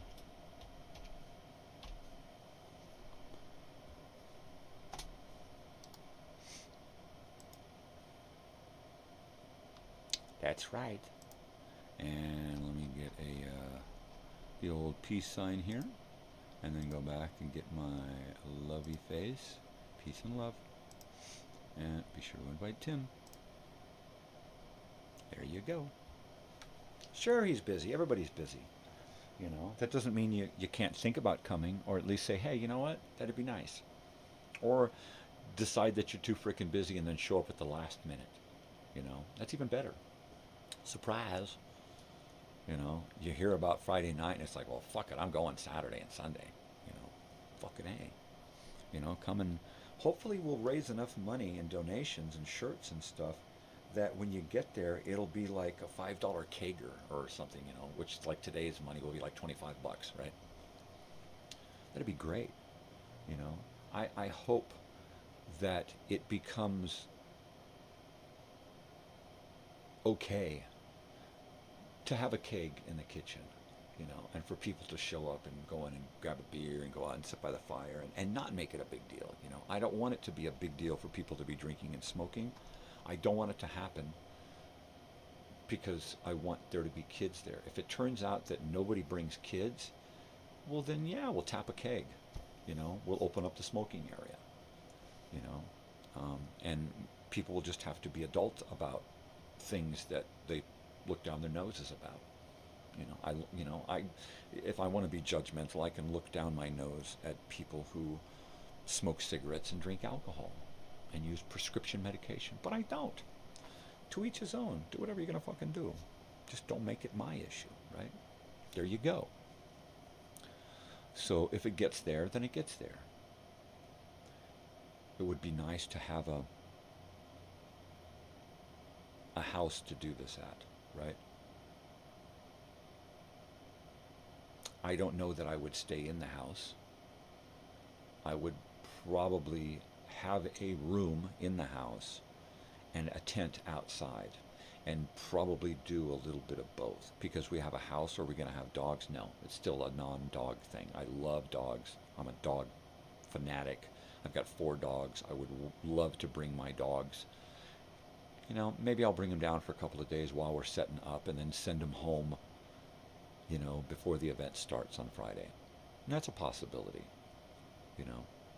Have the family down for a couple of days during the week when everything's slow, send them back home. Wife and daughter can come down for an evening and party, meet everybody, right? I don't think that they're going to be into doing the whole event unless they realize that it's a, you know, it's a super rager of the century, and my daughter decides to bring all her friends, right? Who knows? It may be something like that. I mean, my intention is that for the 2 months, you know, July and August, my daughter does not set up anything, regardless of what happens, regardless of what special thing is going on, to not set up any concerts, right? So that no matter what, everything is devoted to just locking this in and getting this event going. It takes up a lot of my thinking right now. It doesn't take up a lot of my time. At some point, it's going to start taking up more and more of my time. And we're going to get to, like, within 2 months of the event, and every waking moment, every sleeping moment, every cogitating moment of my life for that 2 months will be thinking about that and pulling this off, right? Whew.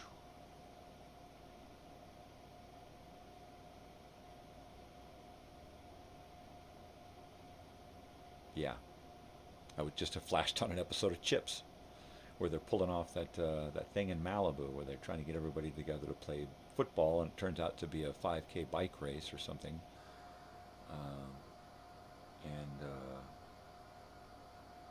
and party, disco thing, right?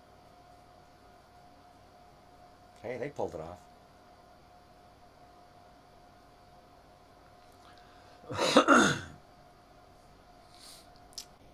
Logistics, man. There's going to be so much logistics. Just the stage alone, all right? Just setting up a big surface with the overhead and the lighting and the curtains, and then the stage dressing. You know, it needs to be carpeted. It needs to have furniture. It needs to have band equipment. It needs to have this and that, and a DJ area. It needs to have all this stuff on one stage, right? So that's a pretty big stage. What did I say, 20 by 30 or something? 20 by 20? It's got to be pretty big. The lawn in front of the stage has to be huge. Because, sure, we can party in the dirt. If there's going to be kids there, definitely grass, definitely some kind of synthetic lawn. If we're going to want to camp and set up blankets and lay down and relax and get up and dance and stuff, we're going to want a lawn. Blankets in the front, dancing in the back, right? Yeah.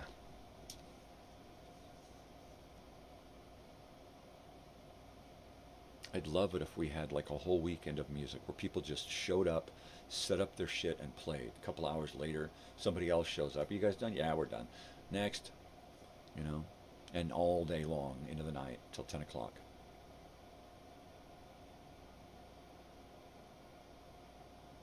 Because at 10 o'clock, it's just going to be blah, blah, blah, blah. It's just going to be people talking. Talk, right? And people breaking off into groups and factions and cliques and stuff and doing their thing. Well, we're going off to the bar, and we're going to sit over here and play cards and drink coffee, you know, and we're going to sit over here and get high and listen to some music and play acoustics and whatever, you know. That's what I'm going for, you know, is the times in between, you know. And the times in between, right? It's just, oh man.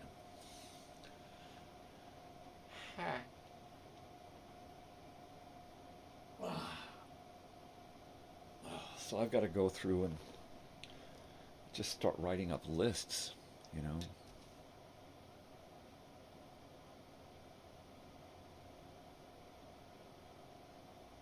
How do I wish I could just say, okay, give me the list and print it. I can only print out what's on the screen, right? How do I print out the entire list, the stuff that's not on the screen? How do I load it all up into my printer and print it all out? That's what I need. I need all the invited names, you know. And then when I start tagging people, I can start tagging all these invited people, even though because they're invited, they're already kind of semi-tagged, where they kind of receive information too. Once they say interested, then they're constantly getting everything, right?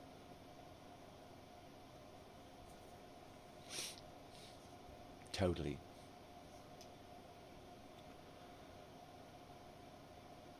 Is Bobby still alive? Bobby Batterton? I thought Bobby Batterton died. Yeah, I don't know. But I live in a couple of different alternate universes, so, you know, they'll say somebody just died. It's like, wait a second. That guy died like 8 years ago, I remember, because I went on a movie spree watching all of that guy's movies. And now you're telling me that he just died? Well, how did we go from this and jump over to here, right? Is it Jiff or is it Jiffy? I don't know, man. I don't fucking know. Is it my own fucked up mind that interprets time and space differently? Is that why I keep getting bombarded with these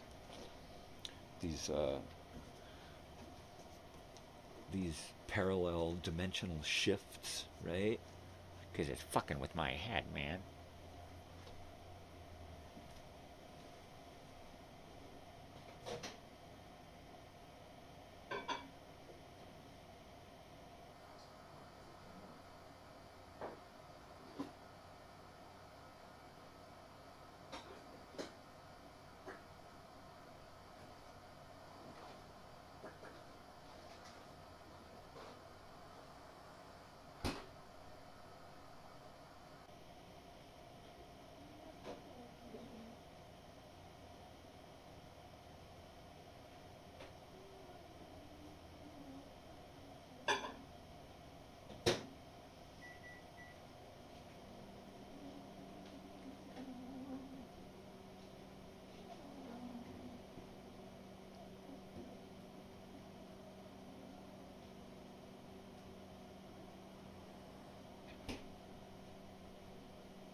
Yeah, I mean, when I started thinking about doing this reunion, it never entered into my mind, how much can I make off of this, right?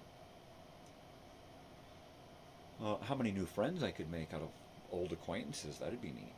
But and I don't intend to profit from this at all, except for emotionally and mentally and internally, right? I mean, that's pretty much all it is for me. I'm already investing way more of my own time and energy and money into doing this than I should, right? But I can't stop.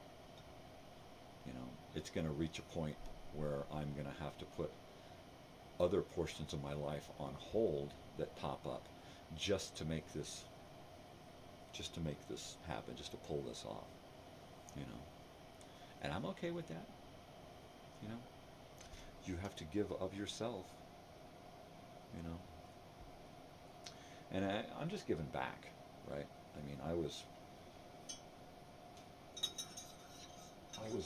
a homeless runaway at 15, right? I just picked up and had a fight with my mother and just got up and walked out.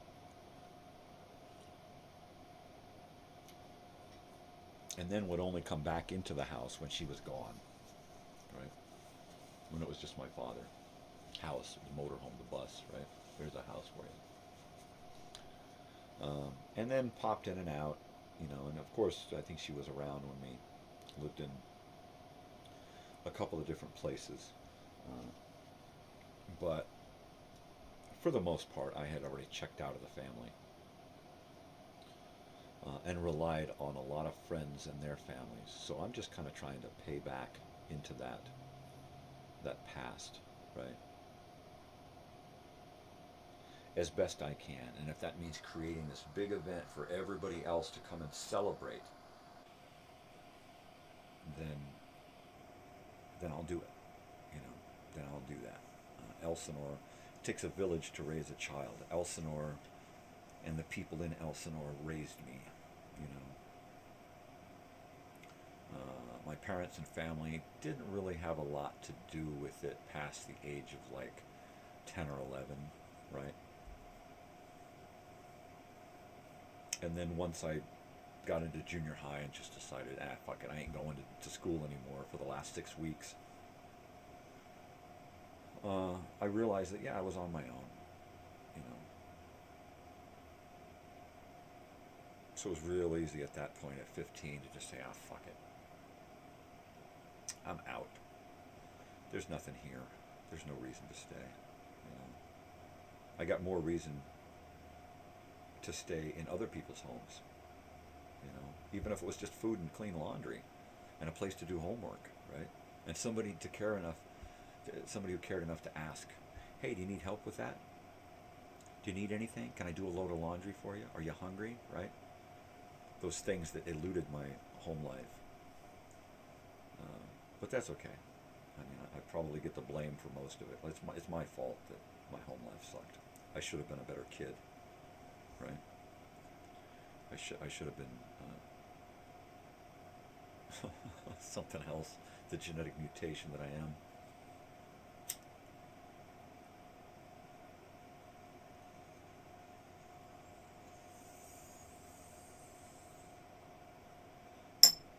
And don't get me wrong, I don't hate anybody because of my past.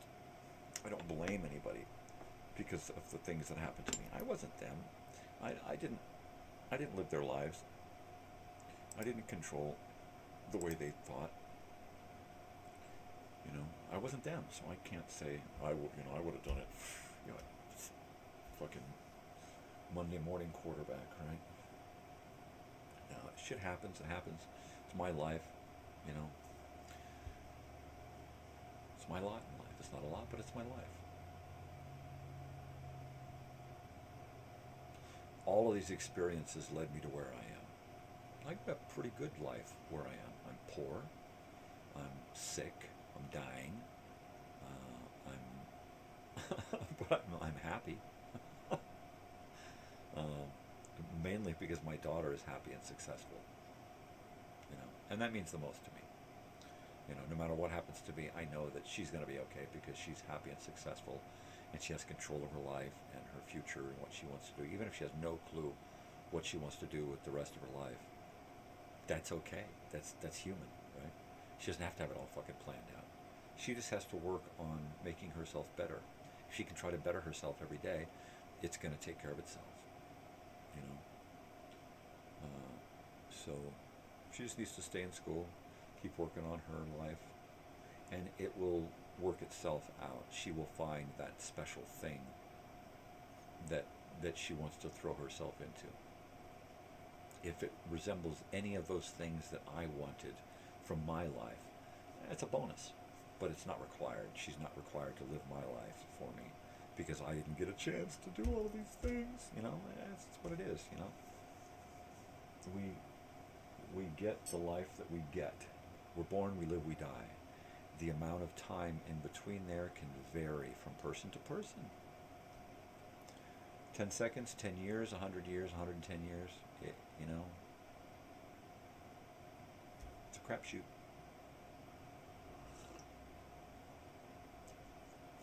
Everybody poops. Everybody dies. It's just the way it is, right? It sucks. I spent most of my life dreading the idea of not being here, and at the same time working really, really hard to not be here. What a dichotomy, right? That's paradoxical.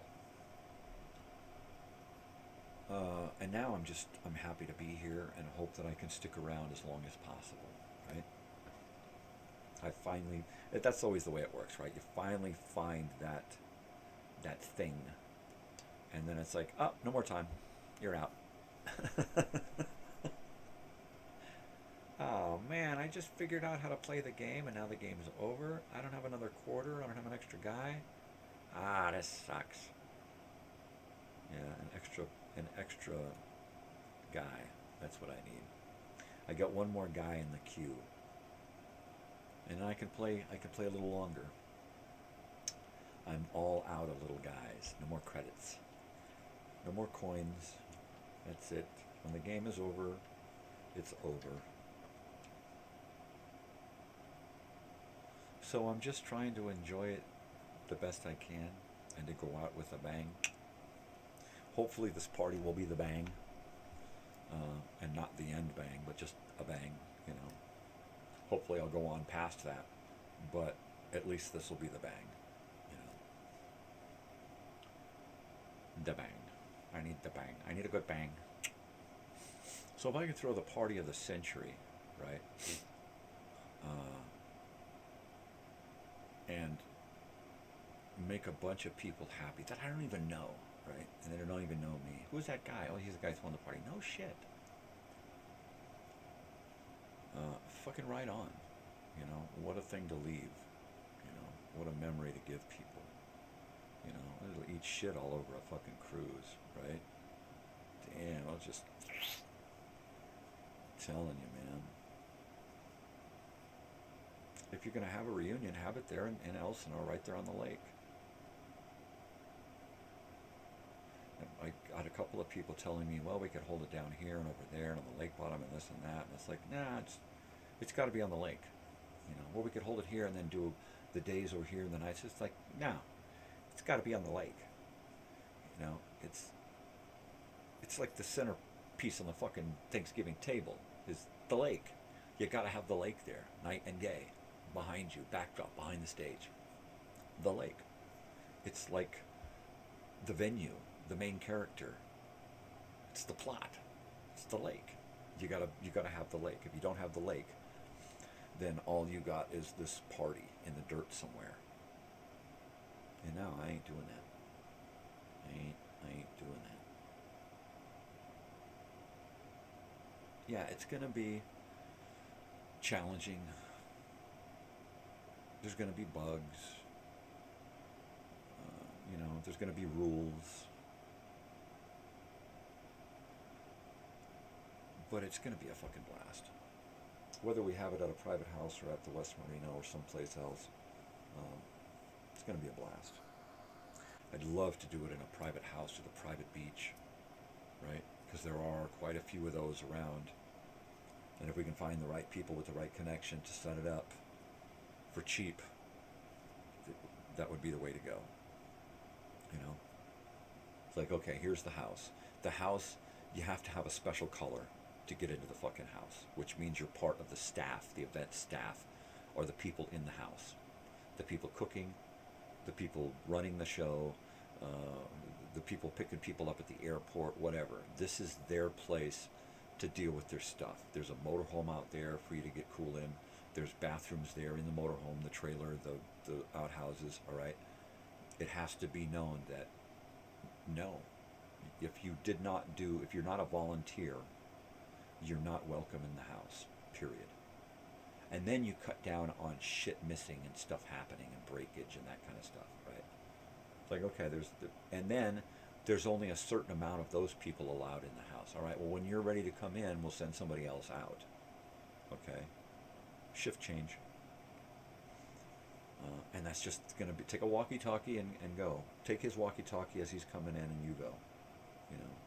And you sit at the front gate for an hour and we'll send somebody out to relieve you in an hour, you know. And that's just the way it's got to be. Everybody volunteers.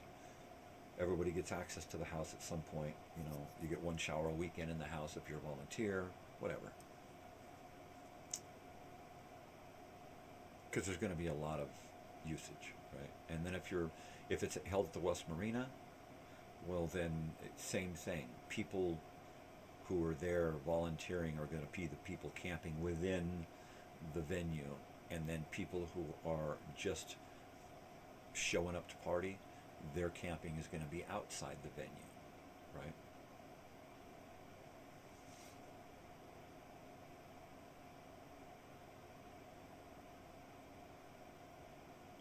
I really honestly wish I could get somebody on board right now who could take everything that I'm doing and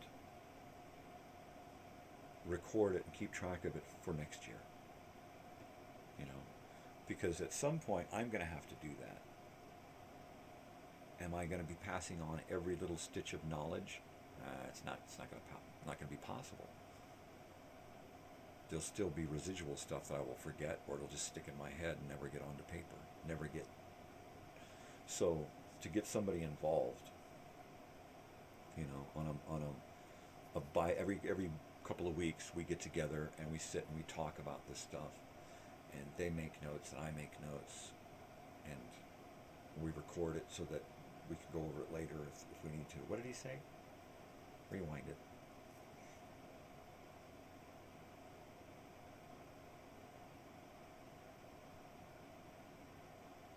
Because, like I've stated before, I'm not a concert promoter, producer. I'm not the guy who is known for throwing the best parties in the world. I don't think I've thrown but a couple of parties, and they weren't about me. I think I threw one party for myself, right? My birthday party in 1990 something, early 90s, 90. I think it was 1990, 89 or 90, right? And I threw a camping party for me and like 4 of my friends, maybe 5. And basically they showed up, we set up tents, we camped, we ate, we drank, we smoked, we partied, and then it was over, right? And it wasn't anything really huge. But that was like one of the only parties that I threw for myself. And even this party, it's not for me. I'm not throwing, I'm holding it so that I can see some people. But it's not a party for me. It's more for everyone else, right?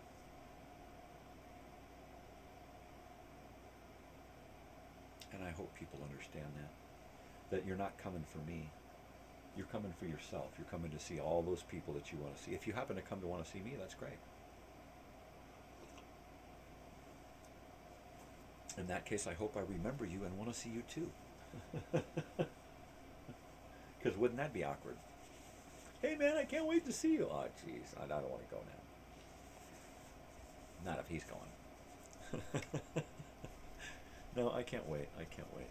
You know, especially for those people who I don't care to see, to go there and be able to do their thing,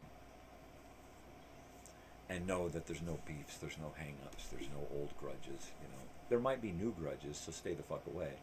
But there, you know, whatever. Just do your thing. Just do your thing. Don't get drunk and then get in somebody's face. I love you, man. I'm sorry. I wish you would just, you know, don't do that.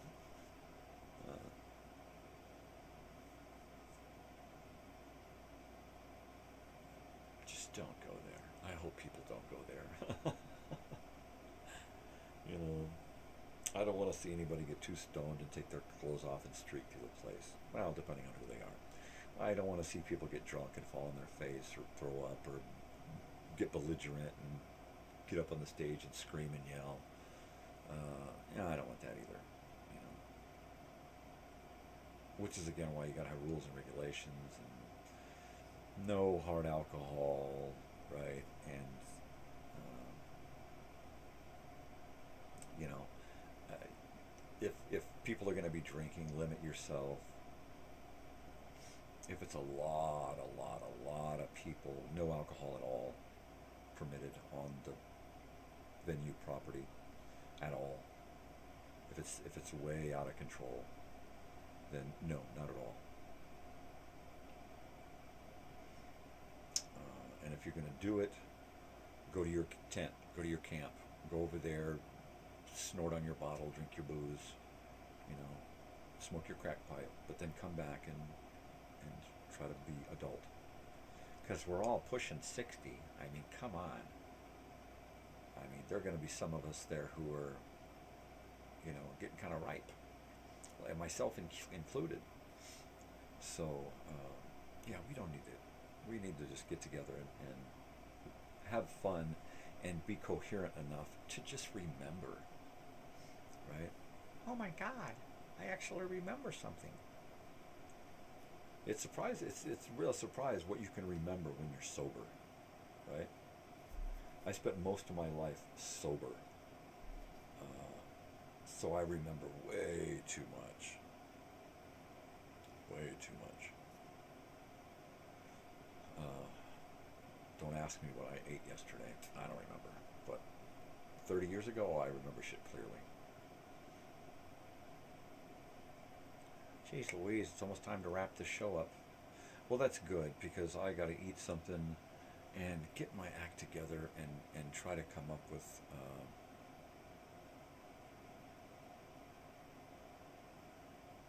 Well, you know what? If there's nothing going on today, I think I will just shoot over the t-shirt place and try to get that ball rolling. If I can just get two designs. I've already got the designs. I just have to get them reproduced. Vintage reproductions, right? As soon as I get those two vintage reproductions exclusive to the reunion, you can't get them anywhere else, right? And if you're getting them from somewhere else, then they're liars and cheaters and thieves, right? Because I will get copyright on these reproductions, right? Fuck yeah, I'll do that. I'll usurp somebody else's stuff from 40, 50 years ago and say, that's mine now, because I'm spending the time and energy and money to reproduce it. So therefore, anybody else tries to reproduce this, and you're going to have to answer to me. And then I'll eat their face.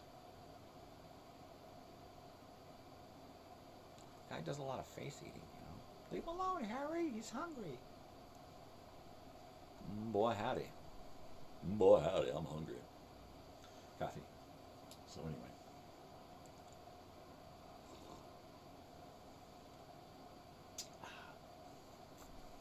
What are you going to do, huh? What are you going to do?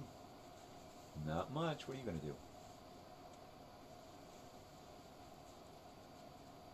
Oh, let's see. I've got a dentist appointment next week, finally. Yeah. My teeth are falling out quicker than I can get approved for full extraction and dentals. And dentures, right? It's like, gee, by the time I get approved for dentures, I won't have any more teeth. You won't have to pull any. Yep. It's all that radiation poisoning. You should see the scabs and lesions. Right. Radiation from what? The sun? What, are you kidding me? My God, that sun's a killer. There's freaking no ozone left. Totally.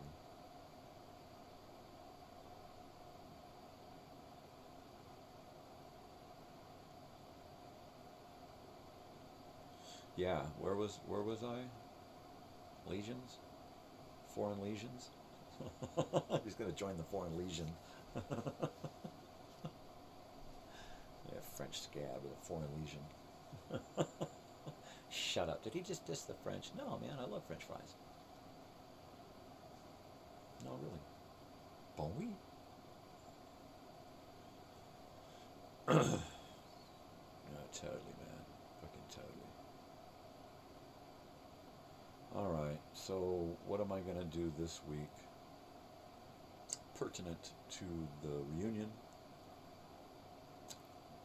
Get shirts on the ball. Get them rolling. Get shirts going. Some kind of headway on that. What am I going to do this week for the channel? I've got to create a shitload of X-1 episodes. I've done all of my graphics. I've got all of the episode sound files. Now I just need to put it all together into videos and come up with about 40 for the month. Right? Yeah. And then make sure that I have all of the shows for the rest of the month. control of my dragnets and shadows and Nero wolves and stuff like that. Make sure I've got all of those, at least 4 or 5 of each, one for each week. And then gather up a few more educational films to do at 4 o'clock. But like I said, I'm not going to do any more 8 o'clock stuff. I'm killing the 8 o'clock time slot, and I'm going to leave it open to bring in after nighttime nonsense and nostalgia stuff, whether it's Minecrafting or sitting here working on a video or rebuilding some 8-tracks or having a video conference with somebody. I just kind of leave that 8 o'clock slot open. Sometimes it'll just be dormant. I'll be hanging out here watching TV with my wife or daughter or something, or out doing something. But quite often I will probably pop in at 8 o'clock live and say, guess what I'm going to do, people? And then we'll go and we'll step into the entire room and we'll do stuff. And then I'll get this camera here to point down over my shoulder to look at what we're doing, and like that. And like that. And there you go.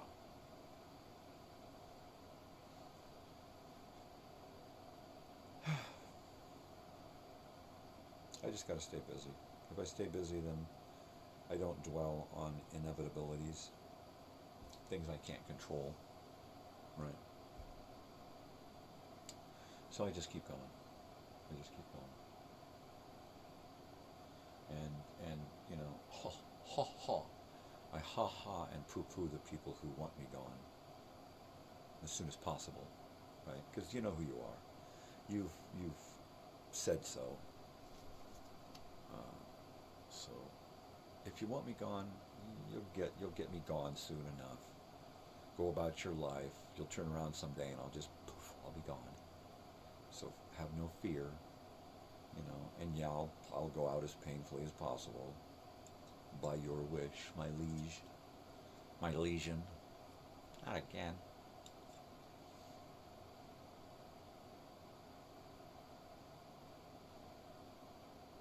Of course, I won't get my wish, which will be to stick around and not be in pain. But I've been asking that for 10 years. Please, I don't want to be in pain. No more pain. The first year was enough. The last 10 years is just too much. And the last year, God, the last 6 months, boy, it's just keeps snowballing. It's getting more and more and more. And if I let it get out of control, i.e., stop smoking weed for any amount of time, oh, it just gets unbearable. I just moaned all day yesterday. I just rolled around and moaned.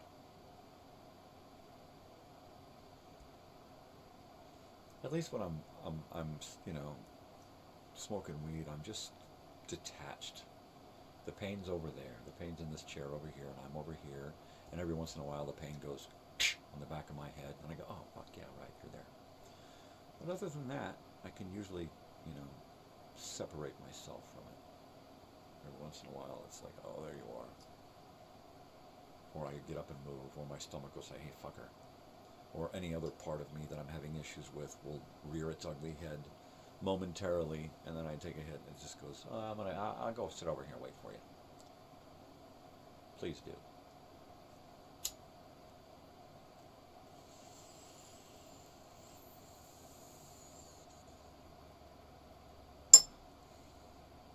What's really cool is that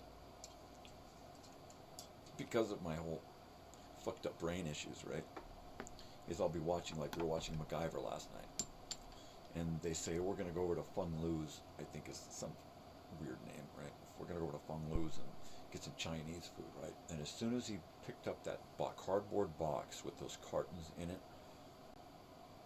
I turned to my wife and I said, I totally smell that food right now. And she's like, ah, you fucking kook. And I totally did. I smelled the egg fried rice, the pork fried rice, the sweet and sour chicken. I could smell the egg rolls, right? From back then. It doesn't smell the same today. Back then, the Chinese food smelled a lot different, right? There were usually Chinese guys in the back cooking it. Nowadays, a Chinese food restaurant isn't a Chinese food restaurant without about 6 Mexicans in the back, right? Because if you want food done right. Anyways. So, and then all of a sudden, there's that box of food on the screen again, and I just, without even inhaling, the sensation of that smell was in my head. It's like, wow, man, the Golden Dragon. Fucking A. One of those symptoms, of whatever's going on. Yeah. But that's great. It's great to have those little throwback moments. Is that a piece of my jeans right there? It is, isn't it? Let me see. Hey, it was. It was a pair of my jeans there on my dresser. A pair of jeans that's been sitting in a box for years because it was always too small for me. And now, I'm fitting into a lot of clothes now. In fact, all of my shirts that I have, the extra large shirts, a lot of them are getting too big for me. I'm withering away, right, so to speak. But, yeah, so there are some shirts now that I get to wear that I wasn't able to wear before. Some pants, some jeans, some 501s and shit that I haven't seen in forever, that got put into a bag and then into a box that was meant to get cut up into denim over-the-shoulder bags and purses and stuff, right?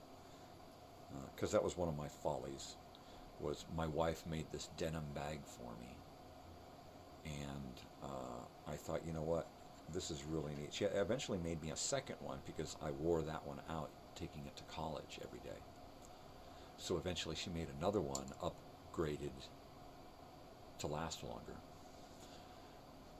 And I thought, you know what, if we could just make these and sell them to these tourists for $80 to $150 a piece, my God, we could sell out every weekend because they're just righteous looking denim bags, right?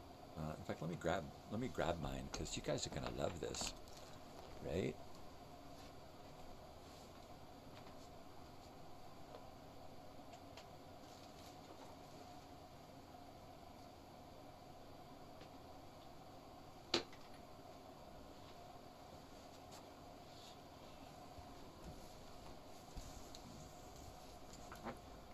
Okay, so like, here's my denim bag. Here it is. It's got an over-the-shoulder strap.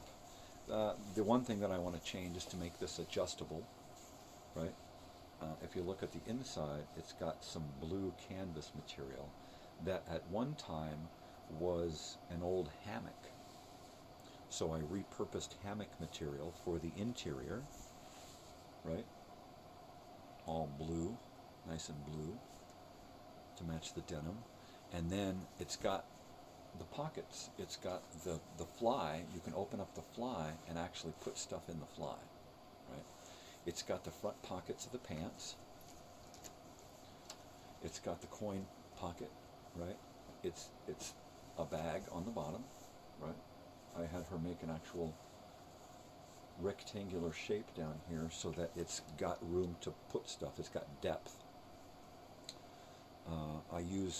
I put a belt on it so that I could actually put stuff on the belt. So you can put a belt loop. You can put a place to. It's got these. I put this belt on here because it's got these metal rings, right?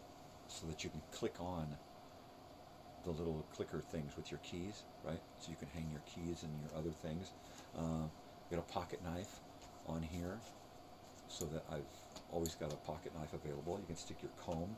I put my wallet back here when I travel with this bag. I put my wallet here, my phone here, right, and then set the bag next to me on the seat next to me when I'm traveling. Inside, I've got a big pocket in the back. The back pocket is wide enough to stick in a notebook computer, a full-size notebook, and something really large, right? Can slide into the back pocket. I usually keep books, big books, and notebooks and notepads and that stuff back. I got a couple of books in here right now. So when I go to the doctor's office or something, I can take a book in with me. In fact, in this bag I've got 4 books, right? I've got some short story science fiction books. I've got a book on Lake Elsinore, and I've got a book on the Howard brothers, Ron and Clint Howard. And then it's got the big inside area, which is just the inside of the purse, right, all the way down to the bottom, and that's just the main compartment, which is the whole size. And then it's got a small compartment on one side behind the front pocket and another one behind the other front pocket that is just big enough to put in a big wallet, a big phone, paperback books, right? On one side I keep my books and other slim items. I've got a deck of cards here in this one here. It's California Club cards. I'm going to take these deck out and stick in another deck. And on this side I keep sunblock and body spray, right, and any other long items that I want to stick in here. And then in the main body, I just throw everything in there. You know, I'll roll up a t-shirt, throw it in there for later. I can put a sweatshirt in here. I got a back scratcher in here. This comb can go in this back pocket here. Yeah, more body spray. You know, a rag to wipe sweat. So I can throw this over my shoulder. I can carry it like this and throw it down. So I thought, you know what, if I could get her to make a couple of dozen varying sizes and shapes and stuff using all these old jeans that we have, wouldn't that be a neat little business, right? Let me put this back over here.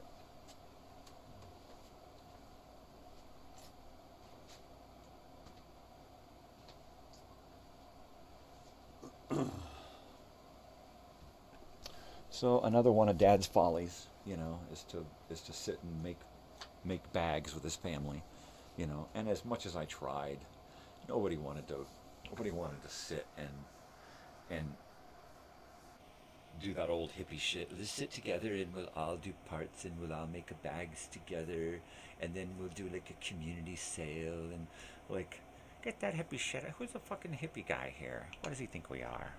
Jeez. So yeah, even with my own family, it's hard to get them talked into doing this weird stuff that it sounds cool, but then, you know, who wants to sit down for 8 hours and cut patterns and pin stuff together and then, you know, I do. I would do that once a month during the winter, right? Or once a month during the off season, whenever that is out here. It always changes. And then just get together and just create a shitload of stuff once a month. And then a couple of months a year, go out and just sell crazy amounts of homemade stuff, right? You can do that. It's a thing. People do it all the time out here. There's a tie-dye shirt lady out here that just has got 1,000 fucking shirts hanging up. That's all she does, make fucking shirts. Take random fucking shirts and turn it into a tie-dye. Sure, you can do that. It's a thing. So, yeah, and being in a tourist town, it's real easy to come up with those ideas. You know, ooh, we could do this and make money. Ooh, we could do this and make money. I'm not big on follow-through when it comes to making money, you know. That's why I'm hoping that doing donations for t-shirts is going to be a viable way to make money for this, because I can't put any of my own money into this. You know, I already spent my budget for the next 5 years setting up this and this and this and this. You know, this is it for me. This is as far as my budget takes me from here on out. So, yeah, I'm hoping that well, people enjoy it. as much as I do. All right, people, I am going to get rocking and rolling out of here. It's late. It's after 8. I got stuff to do. I got to find something to eat. Yeah. All right. So let's see. We'll go here. Thank you so much for hanging out with me. I appreciate it. I hope I didn't drive you crazy with my crazy man talk. But, you know, be sure to stop by this evening and say goodbye for the weekend. I will be back. I'm going to be busy this weekend, but I will be back. All right, people, here we go. I will see you later. All right, people, stay kind, be nice, spread peace and love, do something for yourself, but for somebody else, and most especially, stay weird. Love ya. Adios.